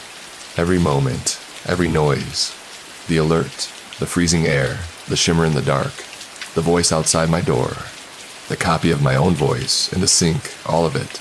I told myself it was just for me, that I was not planning to post it, or share it, or email it to anyone. I just needed to remember because if I did not get it down, I was scared it would start to slip. The way dreams fade 1 hour after you wake up, I needed to anchor it to something, but halfway through writing, the app froze. Not crashed, just stopped responding. I could still scroll, still move the cursor, but I could not type another letter, like something had locked the document. And right before it froze, I noticed the last word I had typed had changed. I wrote, "I did not open the door," but now it read, "I will not remember the door." I stared at it until my eyes stung. Then I powered the phone off and left it on the nightstand. This thing, whatever it was, did not just want silence. It wanted absence. It wanted no record, no trail, and it was very good at erasing itself. I did not sleep that day, even though the world had gone back to its normal rhythm, the city humming along like nothing had happened. I could not close my eyes for more than a few seconds without seeing that alert screen burned into the dark behind my eyelids. Every time I blinked, I half expected to see red letters floating above me, telling me to stay quiet, stay low, stay inside. It was not just fear. It was something deeper, a feeling that I was not supposed to forget, even though every part of the world was now pretending it had never happened. I waited until late afternoon before I finally left the apartment. Not because I had somewhere to go, just because I had to prove to myself that I could. I bundled up, slipped the gerbils a bit of fruit and water, left a note on the door just in case, and stepped outside. The sky was clear, crisp, and blue. No trace of anything strange, no static, no vibration, no distant tones. I walked around the block. There were people out, dog walkers, someone pushing a stroller, a guy jogging by with headphones in like it was just another Thursday.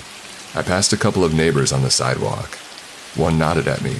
The other looked like she did not recognize me, even though I had seen her checking her mail every day for 1 year. I wanted to stop someone to ask, "Did you hear it too?" But the alert's last message kept replaying in my head. Do not mention this event. Do not investigate further. Normal conditions resumed. That was not a suggestion. It was enforced silence. Not just socially, mechanically. My phone had not kept the photo. My notes app changed my words. The alerts disappeared from my history. And no matter how hard I tried, I could not find a single mention of any outage, any unusual noise, or any explanation online. Nothing on Reddit, nothing on news sites, not even local Facebook groups. I searched Ballard outage, emergency alert, 4 a.m., weird sounds overnight, and got nothing but standard weather updates and recycled memes. That is when I decided to go back to the place where it started, the utility room. I told myself I was just checking it, just making sure it was still there, but deep down I knew I wanted answers. I needed something to confirm I was not losing it. The door was unlocked. Inside, everything looked normal. Cleaner than I remembered, actually. The mop sink had been scrubbed. The cardboard boxes were gone. The overhead light had been replaced. No flicker, no buzz, just a sterile, steady white glow that made the whole room feel unfamiliar. Except for one thing. In the center of the concrete wall above the mop sink, someone had scraped a line of text into the cinder block with something sharp. It looked rushed, almost frantic, but the letters were still legible. Do not listen to your own voice. I stared at it, hand frozen halfway to my phone. I wanted to take a picture, but I knew already it would not save. Just like the alert, just like the hallway notice. Whatever was behind this did not want to be recorded. It wanted presence without proof. That message confirmed something I had only suspected until now. The phenomenon was not random. It had happened before. Someone else had hidden in this room. Someone else had heard their own voice coming back to them, and they had not made it. Or maybe they had. But not all of them. I backed out of the room and shut the door gently. There was no one in the hall. No strange shadows, no whispers. But I was not okay because now I had to know what it was. I spent the next few days digging. Not on Google, but in the quiet places. Web archives, obscure radio blogs, forums that had not been updated in years. I used the phrase that stuck in my head the most. Do not acknowledge unfamiliar voices. And finally, I found something buried in an old internet forum about shortwave radio oddities. There was a thread dated back to 2007, just 2 posts. The first one was titled, Midnight Disruption, Artificial Voice Pattern. The user described being woken up at 2:04 a.m. in rural Washington by a buzzing tone and an emergency message that did not match any known broadcaster. He said the message repeated 3 times and warned him to avoid sound-producing devices and reflections. He ignored it, turned on the TV to check the weather. Within minutes, he started hearing his mother's voice calling him from the backyard. The kicker, his mother had been dead for 4 years. The second post on the thread came 5 months later from another user. It simply said, the same thing happened here. It is not a signal, it is a leak. That was the word that clicked everything into place for me. Not an attack, not a haunting, not a glitch, a leak. Like a gas, like a substance, or a phenomenon that was not supposed to get in but did. Something from somewhere else. A reality bleed. A temporary failure of the boundary between our world and something that runs on different rules, different logic. Maybe it only lasts a few hours. Maybe it always ends the same way. Silence, cleanup, forget. And maybe the only real mistake is trying to name it. Because once you try to describe it, once you look too close, you give it an opening. You turn your attention into an invitation, and it learns you. That is what the voices were. Not ghosts, not hallucinations, copies, sound-based approximations, tests to see if we would listen, to see if we would answer, to see if we would invite it all the way in. And I did not. But I do not think that matters anymore, because this morning I found something new on my bathroom mirror written in fog, even though I had not showered. We remember you. That was it. No sound, no movement, just a message waiting for me in the place I had least expected. So now I sit here typing this out by hand. Pen and paper, no apps, no electronics. I do not even know why exactly. Maybe no one will ever read this. Maybe it will get scrubbed too. Maybe they will find it and erase even me. But I am leaving it under the floorboards anyway. Because if someone else finds it during the next event, whatever night the static returns and the glass starts whispering back, I want them to know you are not crazy. You are not alone. And whatever it is, it knows you heard it.